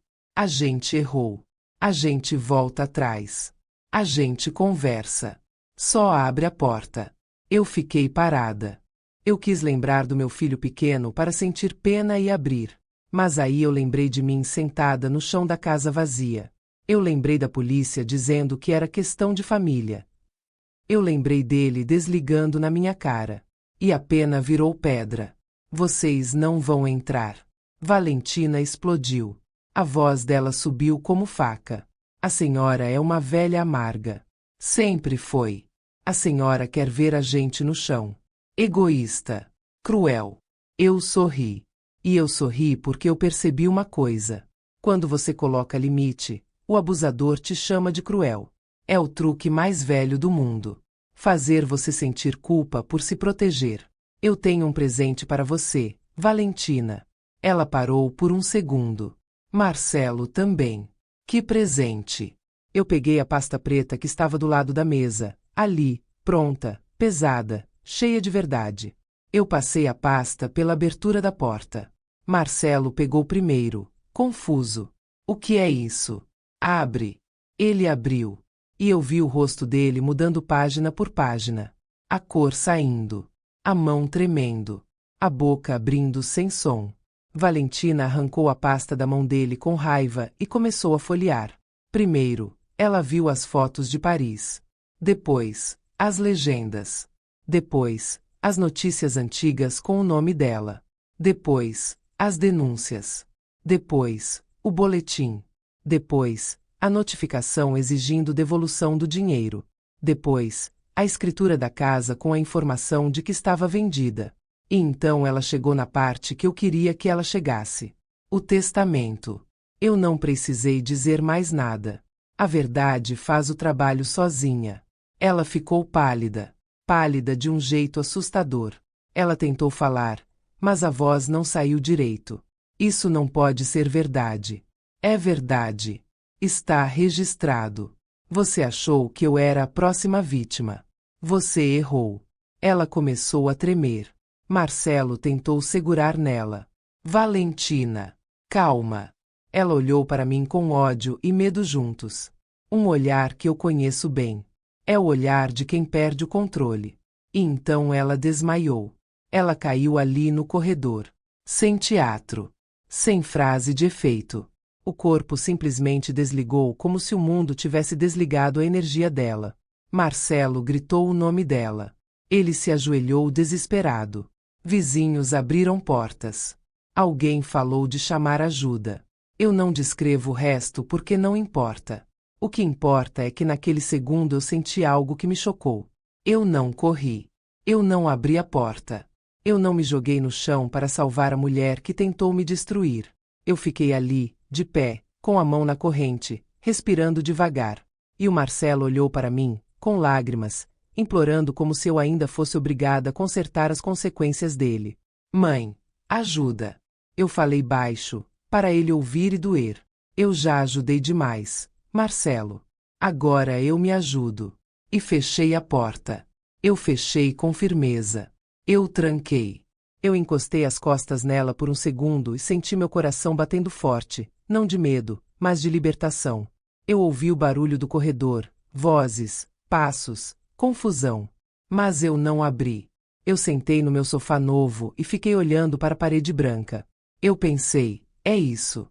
É assim que termina a fase em que eu me anulo. E é aqui que começa a fase em que eu viro dona de mim. Se você está aqui comigo até agora, não sai daqui. Se inscreve no Afonso Story agora, porque o que vem depois não é só choque, é consequência. É quando a máscara cai de vez e você vê quem fica quando o dinheiro some, quem some quando a justiça aparece, e quem tenta voltar rastejando quando percebe que não tem mais onde se apoiar. E se você perder essa parte, você vai perder a verdadeira lição dessa história. Mais tarde, quando o silêncio voltou, meu celular vibrou. Outra mensagem de número desconhecido. Era o Marcelo, tentando de novo. Ele disse que ela estava mal, que precisava de dinheiro, que ia devolver tudo, que por favor, só dessa vez. Eu li. Eu apaguei. Eu bloqueei. Porque eu entendi uma coisa que eu demorei 60 e tantos anos para aprender. Quem te usa sempre volta quando precisa. Nunca volta quando você precisa. E naquela noite, eu dormi. Não foi um sono leve. Foi um sono pesado, difícil, mas foi sono. Porque pela primeira vez em muito tempo, eu não estava esperando o próximo golpe dentro da minha própria casa. Eu estava no meu lugar. Eu estava segura. E eu tinha acabado de mostrar para eles que o meu silêncio não era fraqueza. Era paciência. E a paciência acabou. Eu acordei no dia seguinte com uma sensação estranha. Não era leveza. Era ausência de medo. Sabe quando você passa tanto tempo esperando o próximo ataque, que seu corpo vira um alarme. E aí, de repente, o alarme apaga. Não porque ficou tudo bem, mas porque você finalmente tirou o inimigo de dentro da sua casa. Eu fiz meu café devagar. Sentei na mesa pequena do apartamento novo e olhei ao redor. Tudo ali era simples, mas era meu. E isso doía e curava ao mesmo tempo. Doía porque eu lembrava do que foi arrancado. Curava porque eu lembrava do que eu ainda tinha. Minha lucidez. Minha coragem tardia. Minha escolha. O celular vibrou logo cedo. Número desconhecido de novo. Eu não atendi. Eu já sabia que era ele. Eu já sabia que era mais uma tentativa de me puxar para o lugar antigo. O lugar onde eu resolvia as consequências do Marcelo. O lugar onde eu engolia o veneno para ele parecer limpo. Eu deixei tocar até parar. E aí veio uma mensagem. Mãe, por favor. Eu preciso falar com você. A Valentina sumiu. Eu li 2 vezes. Sumiu. Meu coração não acelerou. Minha mão não tremeu. E isso me assustou, porque eu percebi que uma parte de mim já tinha aceitado que essa mulher era exatamente o tipo de pessoa que foge quando a verdade encosta. Mas outra parte de mim, aquela parte que ainda sente dor, pensou no absurdo. Ela entra na minha vida como um furacão, destrói minha casa, me humilha, me faz virar sombra, e quando a conta chega, ela desaparece como fumaça. E deixa meu filho com as mãos vazias. Eu queria sentir pena. Eu queria sentir aquela pena automática que mãe sente, mesmo quando o filho pisa nela. Mas eu não senti. Eu senti raiva. Raiva porque eu entendi que o Marcelo não foi só manipulado. Ele foi cúmplice quando foi conveniente. Ele aceitou o papel de bom marido às custas da própria mãe. Ele topou vender o passado do pai dele para comprar uma foto em Paris. E agora, sem a Valentina, ele estava tentando voltar para onde sempre foi fácil. Para mim. Eu respirei fundo, deixei o café na pia e liguei para o Dr. Augusto. Ele atendeu rápido. Dona Helena. Ele já sabia que meu dia não ia ser tranquilo. Doutor, eles apareceram ontem. Ela desmaiou. E agora ele diz que ela sumiu. Silêncio do outro lado. Aquele silêncio de quem pensa como profissional, não como amigo. Ele perguntou: a senhora tem essa mensagem? Tenho. Guarde. Não responda. Qualquer comunicação agora precisa passar por mim. E outra coisa. Hoje vamos formalizar mais um passo. Que passo? A notificação de devolução do dinheiro e o avanço do processo. E se ela sumiu, melhor ainda para a senhora. Melhor. Olha só como a vida é suja. A fuga dela era melhor para mim. Porque prova o padrão dela. E expõe o Marcelo. Porque agora ele ia ficar sozinho com a vergonha. Eu desliguei e fiquei olhando para a janela por um tempo. Eu vi gente passando na rua, vi um homem carregando uma sacola, vi uma mulher com criança no colo. Vida normal. E eu pensei como o mundo não para sua dor. Aí eu lembrei de mim na delegacia, ouvindo que era questão de família. Lembrei do policial me tratando como se eu fosse mais uma velha reclamando. E eu senti aquele gosto amargo de impotência de novo. Só que agora eu não era impotente. Agora eu tinha um advogado. Agora eu tinha provas. Agora eu tinha meu endereço seguro. Agora eu tinha decisão. Não era vingança. Era defesa. No meio da manhã, a portaria do prédio me ligou. Dona Helena, tem um homem aqui embaixo dizendo que é seu filho. Eu fechei os olhos. Claro. Ele veio. Eu respondi. Diga que eu não vou descer. E que qualquer coisa deve ser tratada com meu advogado. O porteiro hesitou. Ele está insistindo muito. Ele está chorando. Eu senti uma pontada. Uma só. Porque choro de filho sempre bate num lugar antigo dentro da gente. É um gatilho. Ele sabe. E ele usa. Eu respondi firme. Diga que não. Eu desliguei e fiquei andando pela sala como um animal preso, não de medo dele, mas de raiva de mim mesma por ainda sentir qualquer coisa. Minutos depois, meu celular vibrou de novo. Mensagem. Mãe, eu estou aqui embaixo. Eu só quero 5 minutos. Eu não tenho para onde ir. Eu li. E eu respondi uma única coisa. Uma única coisa. Fale com o Dr. Augusto. E bloqueei. Naquela tarde, eu fui ao escritório do Dr. Augusto com a dona Célia. Eu levei o celular com as mensagens. Ele imprimiu. Colocou na pasta. Guardou como peça. Ele me explicou que a notificação extrajudicial estava pronta, exigindo devolução do valor que eles fizeram vendendo meus bens, com prazo e consequências. Ele me explicou que o processo ia seguir e que, mesmo sendo meu filho, não existia mais esse escudo de família quando há apropriação e dano. Eu ouvi e senti um peso saindo.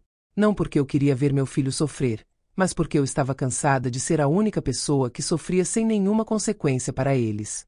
A dona Célia olhou para o advogado e disse, com aquela sinceridade dela: Doutor, a senhora Helena passou tempo demais calada.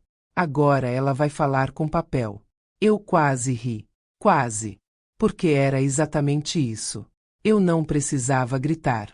Eu precisava documentar. Saí do escritório com a sensação de que eu estava avançando num tabuleiro. Cada passo tirava espaço deles. E sabe o que é mais revoltante? Se eu tivesse feito isso antes, talvez eu não tivesse perdido tudo. Mas eu não fiz. Porque eu queria acreditar que amor corrigia caráter. E amor não corrige caráter. Amor só revela. Voltei para casa e encontrei outra surpresa. A portaria me ligou de novo. Dona Helena, o senhor Marcelo deixou um envelope aqui. Eu pedi para subir. Quando chegou, eu abri. Era uma carta. Letra do Marcelo, torta, apressada, manchada. Eu não sei se era lágrima ou se era pressa. Mas era mancha. Ele dizia que estava arrependido. Que ele foi fraco. Que ele não viu. Que ele só queria dar uma vida boa para Valentina. Que ele não imaginava que eu faria aquilo. Que ele estava sem dinheiro, sem casa, sem nada. Que a Valentina fugiu durante a madrugada, pegou as coisas dela e desapareceu. Que ele tinha vergonha. Que ele queria conversar. Eu li até o fim. E no fim, tinha uma frase que quase me fez rasgar o papel. Mãe, você sempre foi tudo o que eu tive. Tudo o que ele teve. E eu? Eu não fui nada do que eu precisei ser para mim mesma por anos, porque eu estava ocupada sendo tudo para ele. Eu amassei a carta na mão. E então eu respirei. Eu desamassei. E guardei na gaveta. Porque eu não sou mulher de impulso. Eu sou mulher que aprendeu tarde, mas aprendeu. Guardar aquela carta não era perdoar. Era prova. Era memória. Era limite. E é aqui que eu preciso falar com você que está ouvindo. Tem gente que vai dizer que colocar limite é maldade. Tem gente que vai dizer que mãe tem obrigação de aguentar tudo. Mas se você pensa assim, você está ensinando o filho adulto a ser criança mimada para sempre. Então se inscreve no Afonso Story, porque essa história não é só entretenimento. É aviso. É aprendizado na dor. E a parte que vem agora é a parte em que ele tenta entrar pela última porta que eu deixei aberta. A porta do meu coração. E eu vou te mostrar o que eu fiz com essa porta. Na noite daquele mesmo dia, meu celular tocou de novo. Número desconhecido. Eu atendi por um segundo, por fraqueza, eu admito. Não por curiosidade. Por aquele reflexo de mãe. Helena, é ele. A voz do Marcelo veio baixa, quebrada. Mãe, por favor. Eu estou num banco aqui perto. Eu não tenho onde dormir hoje. Eu fechei os olhos. Eu senti a imagem dele pequeno. Eu senti a culpa chegando como onda. Aquela culpa programada. A culpa que fizeram a gente chamar de amor. E aí eu lembrei da casa vazia. Eu lembrei das roupas do Antônio levadas como lixo. Eu lembrei da frase coisa velha. E eu senti uma frieza subir. Marcelo, você dormiu em Paris. Você comeu em Paris. Você sorriu em Paris. E eu dormi no chão da minha casa vazia. Você quer que eu resolva isso também? Mãe, eu errei. Eu sei. Eu sei. Eu não estou pedindo que a senhora esqueça. Eu só estou pedindo uma chance de falar. Falar. Ele queria falar, porque falar era o jeito dele me enrolar de novo. Palavras sempre foram mais fáceis do que ações para ele. Eu respondi. Se você quer falar, fala com o meu advogado. Mãe, não faz isso comigo. Eu quase perdi a calma. Quase. Porque ouvir não faz isso comigo de alguém que fez tudo comigo, é o tipo de injustiça que dá vontade de quebrar o mundo. Eu falei devagar, firme. Eu não estou fazendo nada com você, Marcelo. Você fez. Agora você vive o que fez. E desliguei. Eu desliguei tremendo. Mas não era tremor de medo dele. Era tremor de libertação. Porque cada vez que eu dizia não, eu estava arrancando um pedaço da minha antiga versão. Aquela mulher que aceitava migalha e chamava de amor. Eu fui para a sacada e fiquei olhando as luzes da cidade. Eu senti lágrimas vindo. Não era saudade dele. Era luto. Luto do filho que eu achei que eu tinha. Luto da família que eu inventei na minha cabeça para não me sentir sozinha. E ali, no meio desse luto, eu pensei numa coisa que me deu um soco por dentro. A Valentina sumiu, mas o maior golpe dela não foi o dinheiro. Foi transformar meu filho num homem capaz de vender a própria mãe. E o maior pecado do meu filho foi aceitar virar isso. E então eu pensei no que vinha a seguir. Porque eu sabia que o Marcelo não ia parar. Ele ia insistir. Ia tentar entrar de novo. Ia tentar me dobrar com arrependimento, com promessas, com drama. E eu ainda tinha um último limite para colocar. O limite que corta de vez. O testamento. A deserdação. A verdade na cara dele. E eu sabia que quando eu entregasse isso, não teria volta. Eu não dormi bem naquela noite. Não porque eu estava com medo do Marcelo. Eu já não tinha medo dele. Eu estava com medo de mim. Medo de fraquejar. Medo de ouvir a voz dele e sentir aquele impulso antigo. Aquele impulso estúpido de mãe que tenta salvar filho adulto como se ele ainda tivesse 7 anos e um joelho ralado. Só que não era joelho ralado. Era caráter quebrado. Eu acordei cedo, antes do sol encostar direito na janela. Fui para a cozinha, fiz café, e fiquei parada olhando o vapor subir. Eu pensei no Antônio. Pensei no jeito como ele me dizia, com calma, que bondade sem limite vira convite para abuso. E eu lembrei de quantas vezes eu ignorei isso. Eu queria acreditar que amor resolvia tudo. Amor não resolve gente sem vergonha. E eu aprendi isso da maneira mais humilhante possível. Meu celular vibrou. Não era ligação. Era uma mensagem. Número desconhecido. De novo. Porque o Marcelo já estava virando aquilo que eu sempre temi. Um insistente. Um homem que acha que família dá acesso ilimitado. Mãe, por favor. Só 5 minutos. Eu juro. Eu estou sozinho.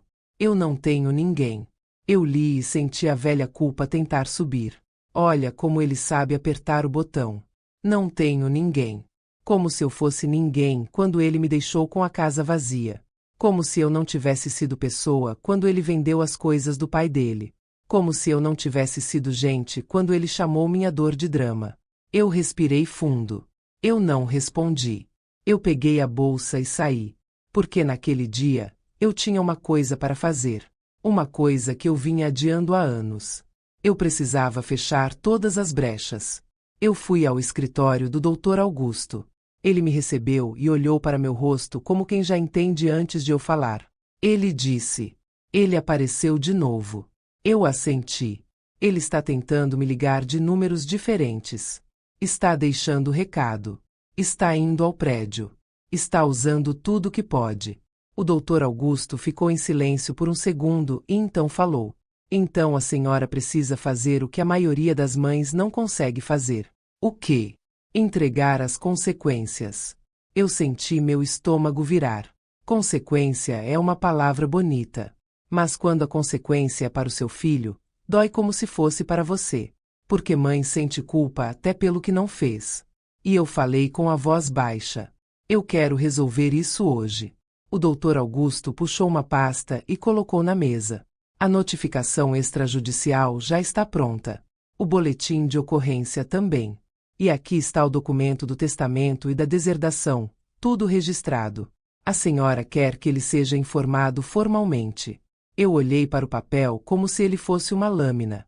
Informado formalmente. Parte de mim queria esconder aquilo para sempre.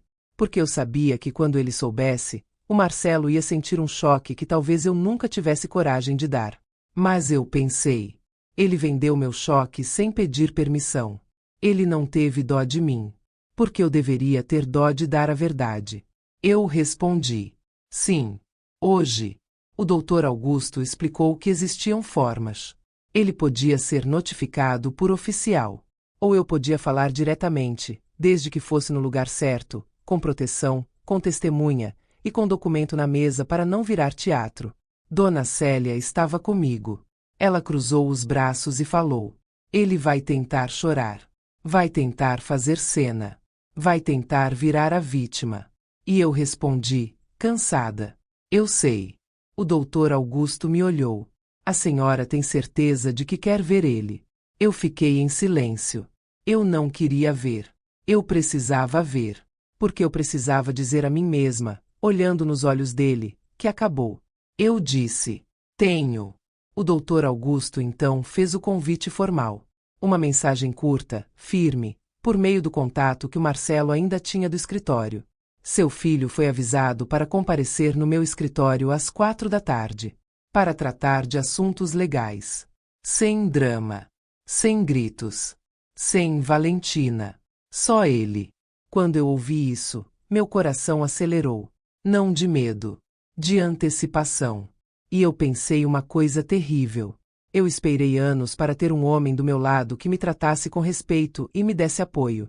E esse homem não era meu filho. Era meu advogado e minha vizinha. Isso diz muito sobre o quanto eu fui deixada para trás. Às 13h50, nós já estávamos na sala do Dr. Augusto. Eu sentei com as mãos no colo. Dona Célia do meu lado. O Dr. Augusto na frente. E a pasta, aquela pasta, na mesa. Eu fiquei olhando para a porta. E quando ela abriu, o Marcelo entrou. E eu quase não reconheci. Ele estava destruído. Barba por fazer. Olheiras profundas. Roupa amassada. Aquele jeito de quem perdeu a pose e agora só tem cansaço e desespero. E sabe o que foi a parte mais amarga? Eu senti pena por meio segundo. Meio segundo. E eu odiei a mim mesma por isso. Ele me viu e parou. Mãe. A palavra saiu dele como se fosse uma chave antiga tentando abrir uma porta que já foi trocada. Eu não respondi. O Dr. Augusto falou primeiro, firme, como quem segura a situação pela garganta. Senhor Marcelo, sente se quiser. Estamos aqui para tratar de uma notificação formal e de questões patrimoniais envolvendo sua mãe. Marcelo sentou devagar. Ele olhou para mim como criança. E eu vi aquele velho truque chegando. Ele ia tentar me derreter. Mãe, eu fiz uma coisa horrível. Eu sei. Eu sei. Eu não tenho desculpa. Ele começou a chorar. E eu não descrevo lágrima, eu não descrevo gesto, porque não importa. O que importa é a intenção. A intenção era me colocar de novo no papel de consoladora. Eu fiquei quieta. Ele continuou. A Valentina fugiu. Ela me deixou com nada. Eu li tudo naquela pasta ontem. Eu não sabia que ela tinha feito aquilo com outras pessoas. Eu juro que eu não sabia. O Dr. Augusto interrompeu. O senhor sabia ou não sabia? Isso será analisado no processo. O fato é que houve venda não autorizada de bens, e a documentação de que a senhora Helena foi prejudicada financeiramente e emocionalmente. Marcelo olhou para o advogado, e depois para mim. Mãe, por favor. Eu não tenho onde ficar. Eu não tenho dinheiro. Eu só quero conversar. Eu senti minha garganta queimar. E eu falei. Marcelo, eu conversei com você quando eu acordei e a casa estava vazia. Ele piscou. Eu conversei quando eu te liguei e você disse que era drama. Eu conversei quando eu falei do seu pai e você chamou de coisa velha.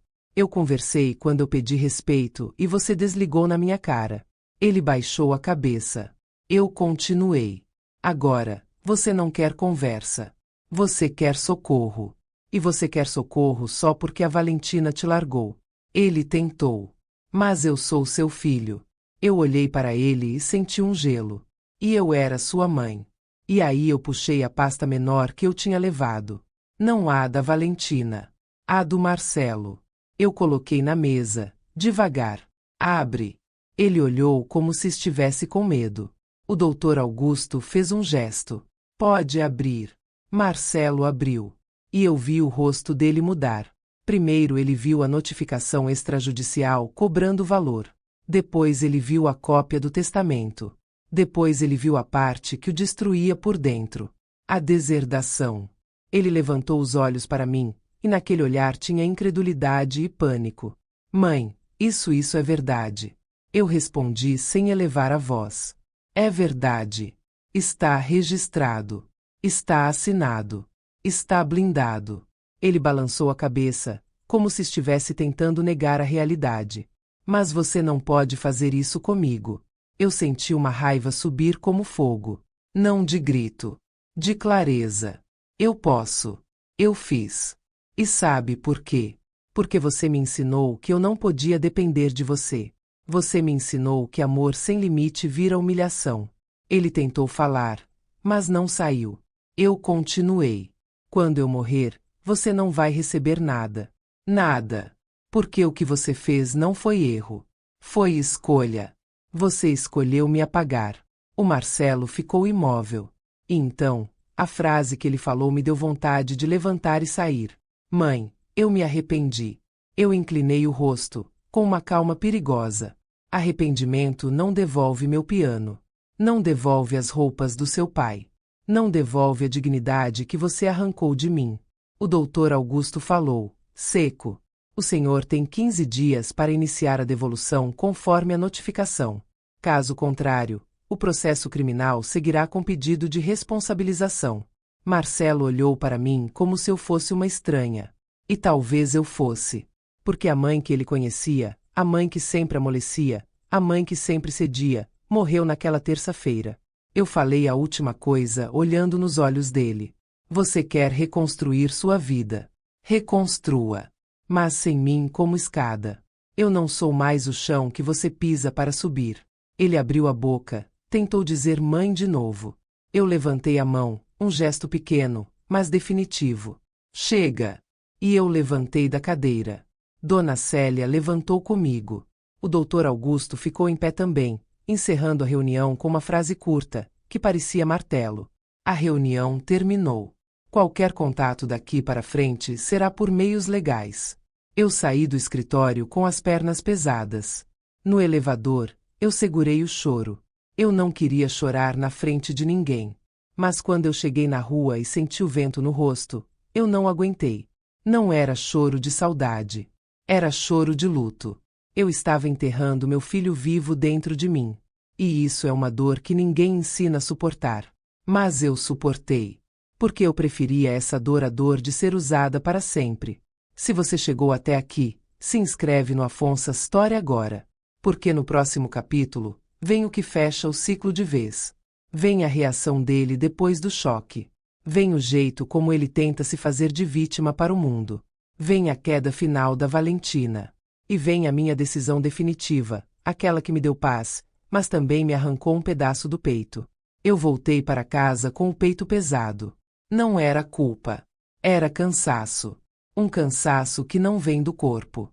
Vem da alma, de anos carregando gente nas costas e chamando isso de amor. Eu abri a porta do meu apartamento e senti o silêncio me receber. Aquele silêncio limpo, que não tem ameaça por trás. Eu tirei os sapatos, deixei a bolsa na cadeira, sentei no sofá e fiquei olhando para o nada por um tempo. E foi aí que eu entendi uma coisa que eu não queria entender. Eu não tinha só perdido móveis. Eu tinha perdido o Marcelo que eu imaginei. O Marcelo real estava lá, naquele escritório, segurando o papel como se fosse ferida e dizendo que eu não podia fazer aquilo com ele. Como se eu tivesse arrancado algo dele, quando ele arrancou tudo de mim primeiro. Eu fiquei ali, sentada, lembrando do olhar dele. E uma parte de mim queria correr atrás e dizer: meu filho, eu ainda te amo. Mas outra parte de mim, a parte que finalmente acordou, lembrava do bilhete, da casa vazia, do desprezo. E essa parte dizia: amar não significa permitir. O celular vibrou. Eu olhei. Número desconhecido. De novo. Claro. Eu não atendi. Veio uma mensagem. Mãe, você acabou comigo. Você me humilhou. Eu saí do escritório sem nada. Eu não tenho ninguém. Você quer me ver morto. Eu li essa frase e senti um gelo atravessar meu corpo. Eu não vou repetir essa frase na minha cabeça como se fosse verdade, porque não era. Era manipulação. Era chantagem emocional. Era o último recurso de quem perde o controle. Mas eu vou dizer o que ela fez comigo. Ela tentou me empurrar de volta para o papel de salvadora. Tentou me fazer sentir responsável pela vida dele, para eu abrir a porta, para eu devolver tudo, para eu recuar do processo, para eu ser mãe no sentido que ele sempre entendeu. No sentido de ser usada. Eu respirei fundo. E eu fiz o que eu devia ter feito desde o começo. Eu tirei print. Eu mandei para o Dr. Augusto. Eu bloqueei o número. E eu fiquei com um nó na garganta, porque é isso que gente manipuladora faz. Eles jogam peso na sua cabeça e esperam você cair de joelhos. Eu não caí. Mas eu tremi. Tremi porque eu sou humana. Tremi porque eu não virei pedra. Eu só parei de ser tapete. Naquela noite, eu quase não comi. Fiz uma comida simples, mas a boca estava seca. Eu fui para a sacada e fiquei olhando a cidade. E eu pensei no Antônio de novo. Eu pensei se ele teria feito diferente. Eu pensei se eu devia ter sido mais dura antes. Eu pensei se eu fui dura demais agora. E eu ouvi, dentro de mim, aquela voz que eu ignorei por anos. Helena, tarde é quando você morre. Enquanto você respira, dá tempo de escolher você. Eu fechei os olhos. E eu escolhi. Na manhã seguinte, eu recebi uma ligação do Dr. Augusto. Dona Helena, o Marcelo está tentando nos contactar. Ele quer negociar. Eu respondi. Negociar o quê? Minha dignidade. Ele quer parcelar. Ele disse que não tenho valor. Disse que a Valentina sumiu com tudo. Disse que está sem dinheiro. O Dr. Augusto falava como advogado. Eu ouvia como mãe ferida. Eu perguntei. E a Valentina? O Dr. Augusto fez uma pausa. Tem notícia. Meu peito apertou. A polícia de Goiânia reabriu um procedimento antigo. A senhora lembra das matérias. Estamos juntando seu caso ao histórico dela. Ela está sendo procurada. Procurada. Eu encostei a mão na testa. E eu pensei, ela vai tentar repetir. Gente assim não para. Ela só muda de vítima. Eu desliguei e fiquei andando pela casa. Eu não conseguia ficar parada. Porque uma parte de mim queria que ela fosse encontrada, não por vingança, mas por justiça. Justiça real, que impede que ela entre em outra casa e faça o mesmo com outra mulher. No meio da tarde, Dona Célia bateu na minha porta. Eu abri e ela entrou sem pedir licença, como sempre fez quando percebe que eu estou prestes a afundar em pensamentos. Helena, eu vi o Marcelo hoje. Meu coração deu um salto. Onde? Ela fechou a porta e falou baixo. Na esquina do prédio. Ele estava sentado no banco. Parecia um mendigo. Olho fundo, roupa suja. Ele me viu e virou o rosto. Eu engoli seco. E aí ela disse algo que me fez arder. Ele estava falando com alguém no telefone, chorando, dizendo que você era uma monstra, que você vendeu a casa, que você jogou ele na rua, que você ficou do lado de estranho e não do filho. Eu senti meu rosto esquentar. Então ele já começou a fazer o que eu sabia que ele ia fazer. Montar narrativa. Abusar da imagem da mãe cruel para ganhar simpatia. Eu fechei os punhos. Eu falei. Ele está tentando me destruir publicamente agora. Dona Célia assentiu. Claro. Porque é isso que gente assim faz. Quando não consegue te controlar, tenta te queimar. Eu respirei fundo. E naquele momento, eu tomei uma decisão que me doeu, mas me deu paz. Eu não ia mais assistir esse filme. Eu ia sair de cena. Eu falei para Dona Célia. Eu vou trocar meu número de novo. Vou fechar tudo. Vou pedir para o Dr. Augusto enviar qualquer comunicação. E se ele aparecer aqui, eu não atendo. Dona Célia segurou meu braço. Você está certa. Ele não pode mais te ter como palco. Palco. Foi exatamente isso. Ele queria palco para chorar. Palco para me chamar de cruel. Palco para tentar voltar com a mesma velha narrativa de sempre. E eu não ia ser plateia de abuso. Naquela noite, eu recebi uma carta por baixo da porta. Uma carta. Eu fiquei olhando para o envelope como se fosse uma cobra. E eu pensei, ele está tentando entrar pelo único caminho que ainda alcança minha pele. Eu abri. A letra do Marcelo vinha tremida, desorganizada. Ele dizia que a Valentina tinha mandado mensagem para ele. Que ela estava viva, que estava bem, que ela disse que ele foi fraco, que ele não aguentou a pressão, que ele devia ter me controlado melhor. Olha isso. Ela falou isso. Controlado melhor. Ele escreveu que ela saiu do hospital naquela madrugada, pegou tudo e sumiu. Que ela deixou um bilhete dizendo que não ia pagar por consequências. Que ele era um idiota por acreditar nela. Que ele perdeu tudo. Que ele estava com vergonha. Que ele queria se matar de arrependimento. Eu parei na hora. Eu não vou repetir essa parte do jeito que estava escrita. Eu não vou dar detalhes disso. Mas eu vou dizer o que eu senti. Eu senti medo. Medo real. Porque uma coisa é chantagem, outra coisa é risco. Eu não sou médica. Eu não sou polícia. Eu sou uma mulher velha, cansada, que só queria paz. E eu fiz o que era responsável. Eu liguei para o Dr. Augusto. Eu disse que ele precisava registrar aquilo e orientar o que fazer. Eu disse que eu não ia atender sozinho. Eu disse que eu não ia abrir porta para drama, mas eu também não ia ignorar um possível risco. Ele me orientou a manter tudo no âmbito legal e a não fazer contato direto. Ele disse que, se eu acreditasse que havia risco imediato, o correto seria acionar emergência. Eu segui a orientação dele, com cuidado, sem me expor, porque eu entendi que eu posso manter limite e ainda agir com responsabilidade. Limite não é crueldade. Limite é proteção. E eu me protegi. Nos dias seguintes, o Marcelo parou de aparecer, parou de ligar, sumiu do meu radar. E eu senti um vazio. Não de saudade, Um vazio de luto. Eu comecei a entender como é perder um filho que está vivo, mas não é mais seu. Porque ele se escolheu contra você. Uma semana depois, o Dr. Augusto me ligou com a voz diferente. Dona Helena, prenderam a Valentina.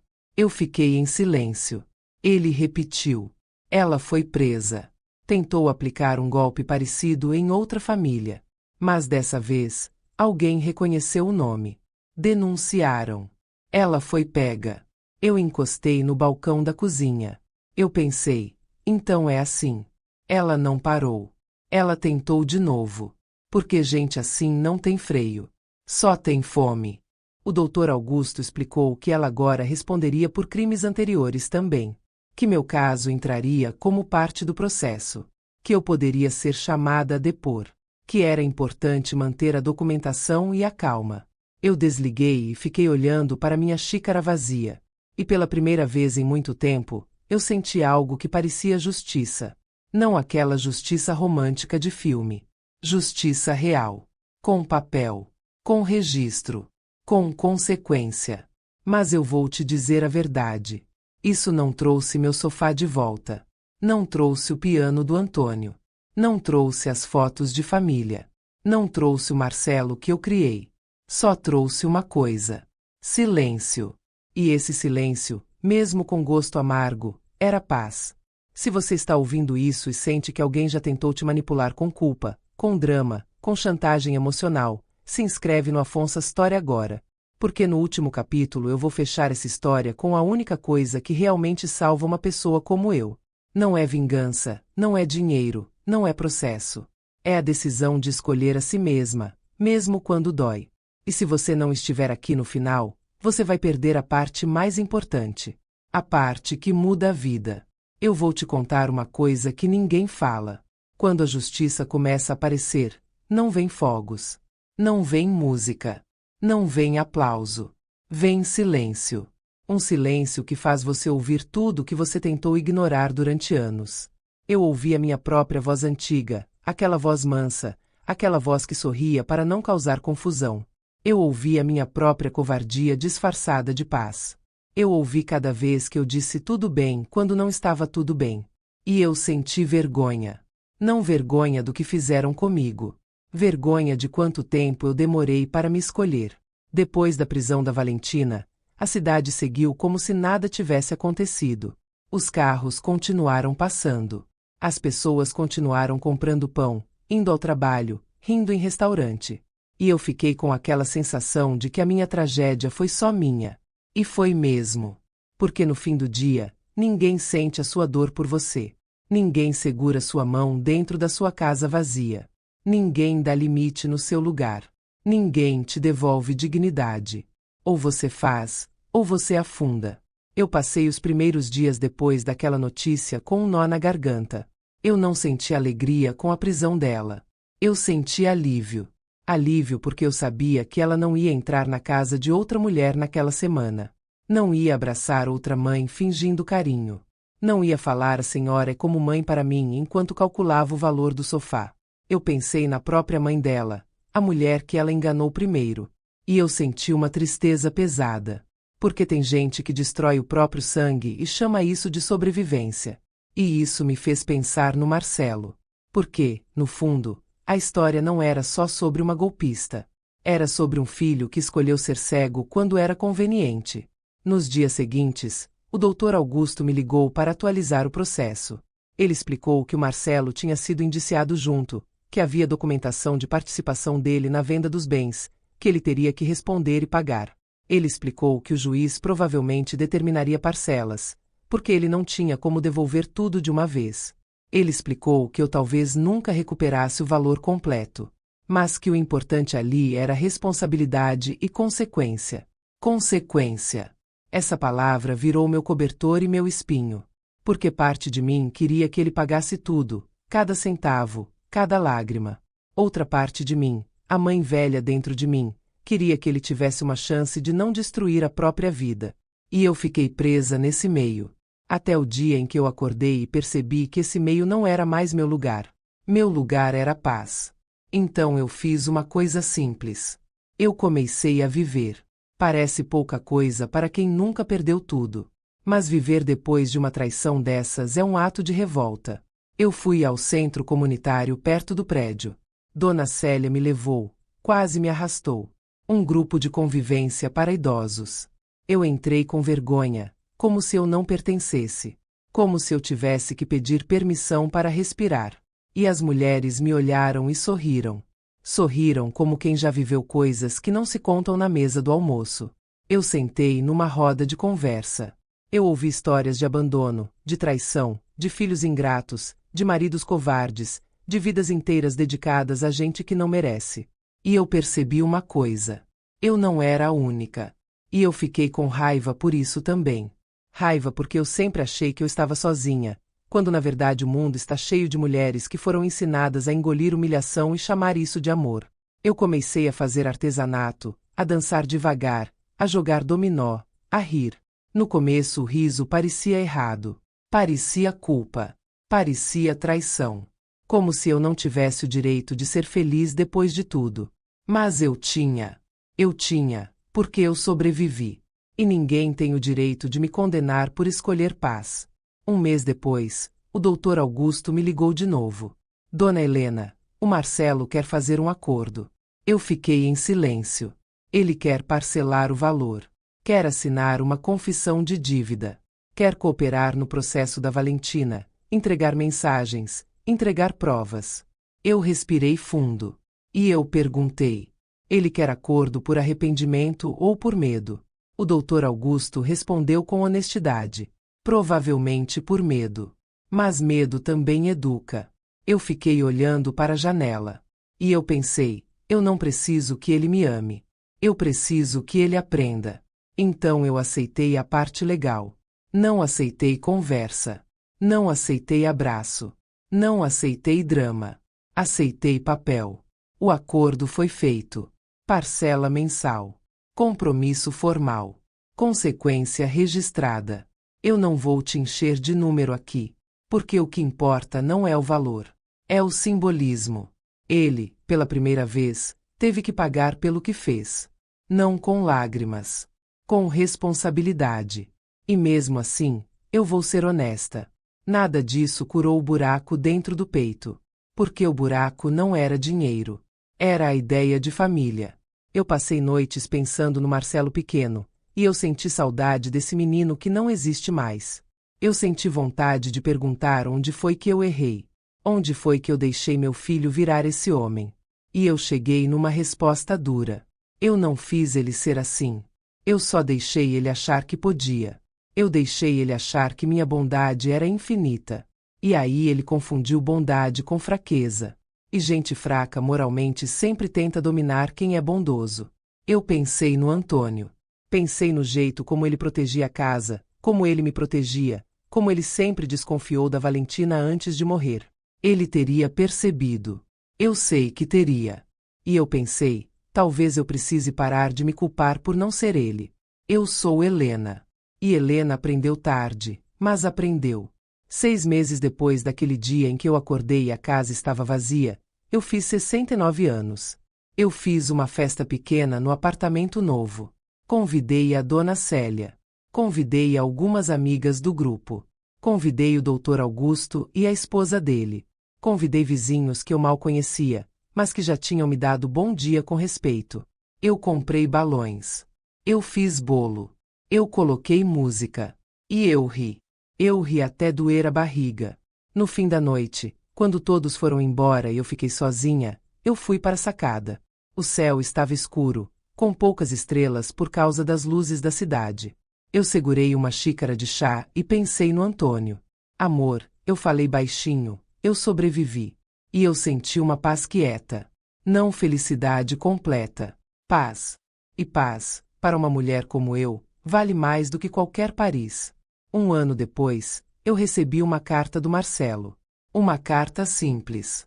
Ele dizia que estava trabalhando como motorista, que estava pagando as parcelas do acordo, que estava vivendo num quarto alugado, que ele finalmente entendeu que caráter não se compra com viagem, que ele queria que eu soubesse que ele aprende todo dia com a vergonha. Ele não pediu perdão. E isso, por estranho que pareça, me tocou mais do que qualquer choro. Porque quem pede perdão rápido geralmente quer alívio para si. Quem não pede só assume, às vezes está realmente mudando. Eu guardei a carta. Eu não respondi. Não porque eu odeio meu filho, mas porque eu aprendi que reconciliação não é obrigação. É escolha. E eu ainda não estava pronta. Talvez eu nunca estivesse. E tudo bem. Porque eu não devo minha vida a quem me destruiu. Hoje, 2 anos depois, eu acordo quando eu quero. Eu tomo café na sacada. Eu cuido das minhas plantas. Eu faço aula de pintura. Eu tenho amigas. Eu tenho rotina. Eu tenho paz. Meu dinheiro está protegido. Meu lar está seguro. Meu coração está cicatrizando, devagar, no tempo dele. E o Marcelo? Ele continua pagando, pelo que eu sei. Nunca mais apareceu aqui. Nunca mais tentou entrar.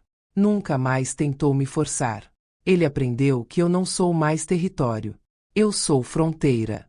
E se você está ouvindo isso agora, eu quero te dizer uma coisa como mulher para mulher, como gente para gente. Você não é cruel por dizer não. Você não é egoísta por escolher sua paz. Você não é má por cortar quem te machuca, mesmo que seja família. Família de verdade não te apaga. Família de verdade não vende sua história. Família de verdade não chama sua vida de coisa velha. Se essa história te atravessou, se você sentiu raiva, dor, vergonha, alívio, se você já viveu algo parecido, comenta aqui embaixo o que você faria no meu lugar. E me diz de onde você está assistindo, porque eu quero que você sinta que não está sozinho. E agora, o último pedido. Se inscreve no Afonso Story. Não como favor para mim, como proteção para você. Porque histórias assim não são só histórias. Elas são aviso. Elas são espelho. Elas são coragem emprestada. E se você não se inscrever, você vai perder as próximas histórias que podem te dar a força que você ainda não encontrou. Você vai perder a próxima lição que talvez chegue exatamente no dia em que você estiver prestes a aceitar mais um abuso calado. Não perde isso. Meu nome é Helena. Eu tenho 70 anos. E esta foi a história de como eu aprendi a voar. Porque nunca é tarde para recomeçar. Nunca.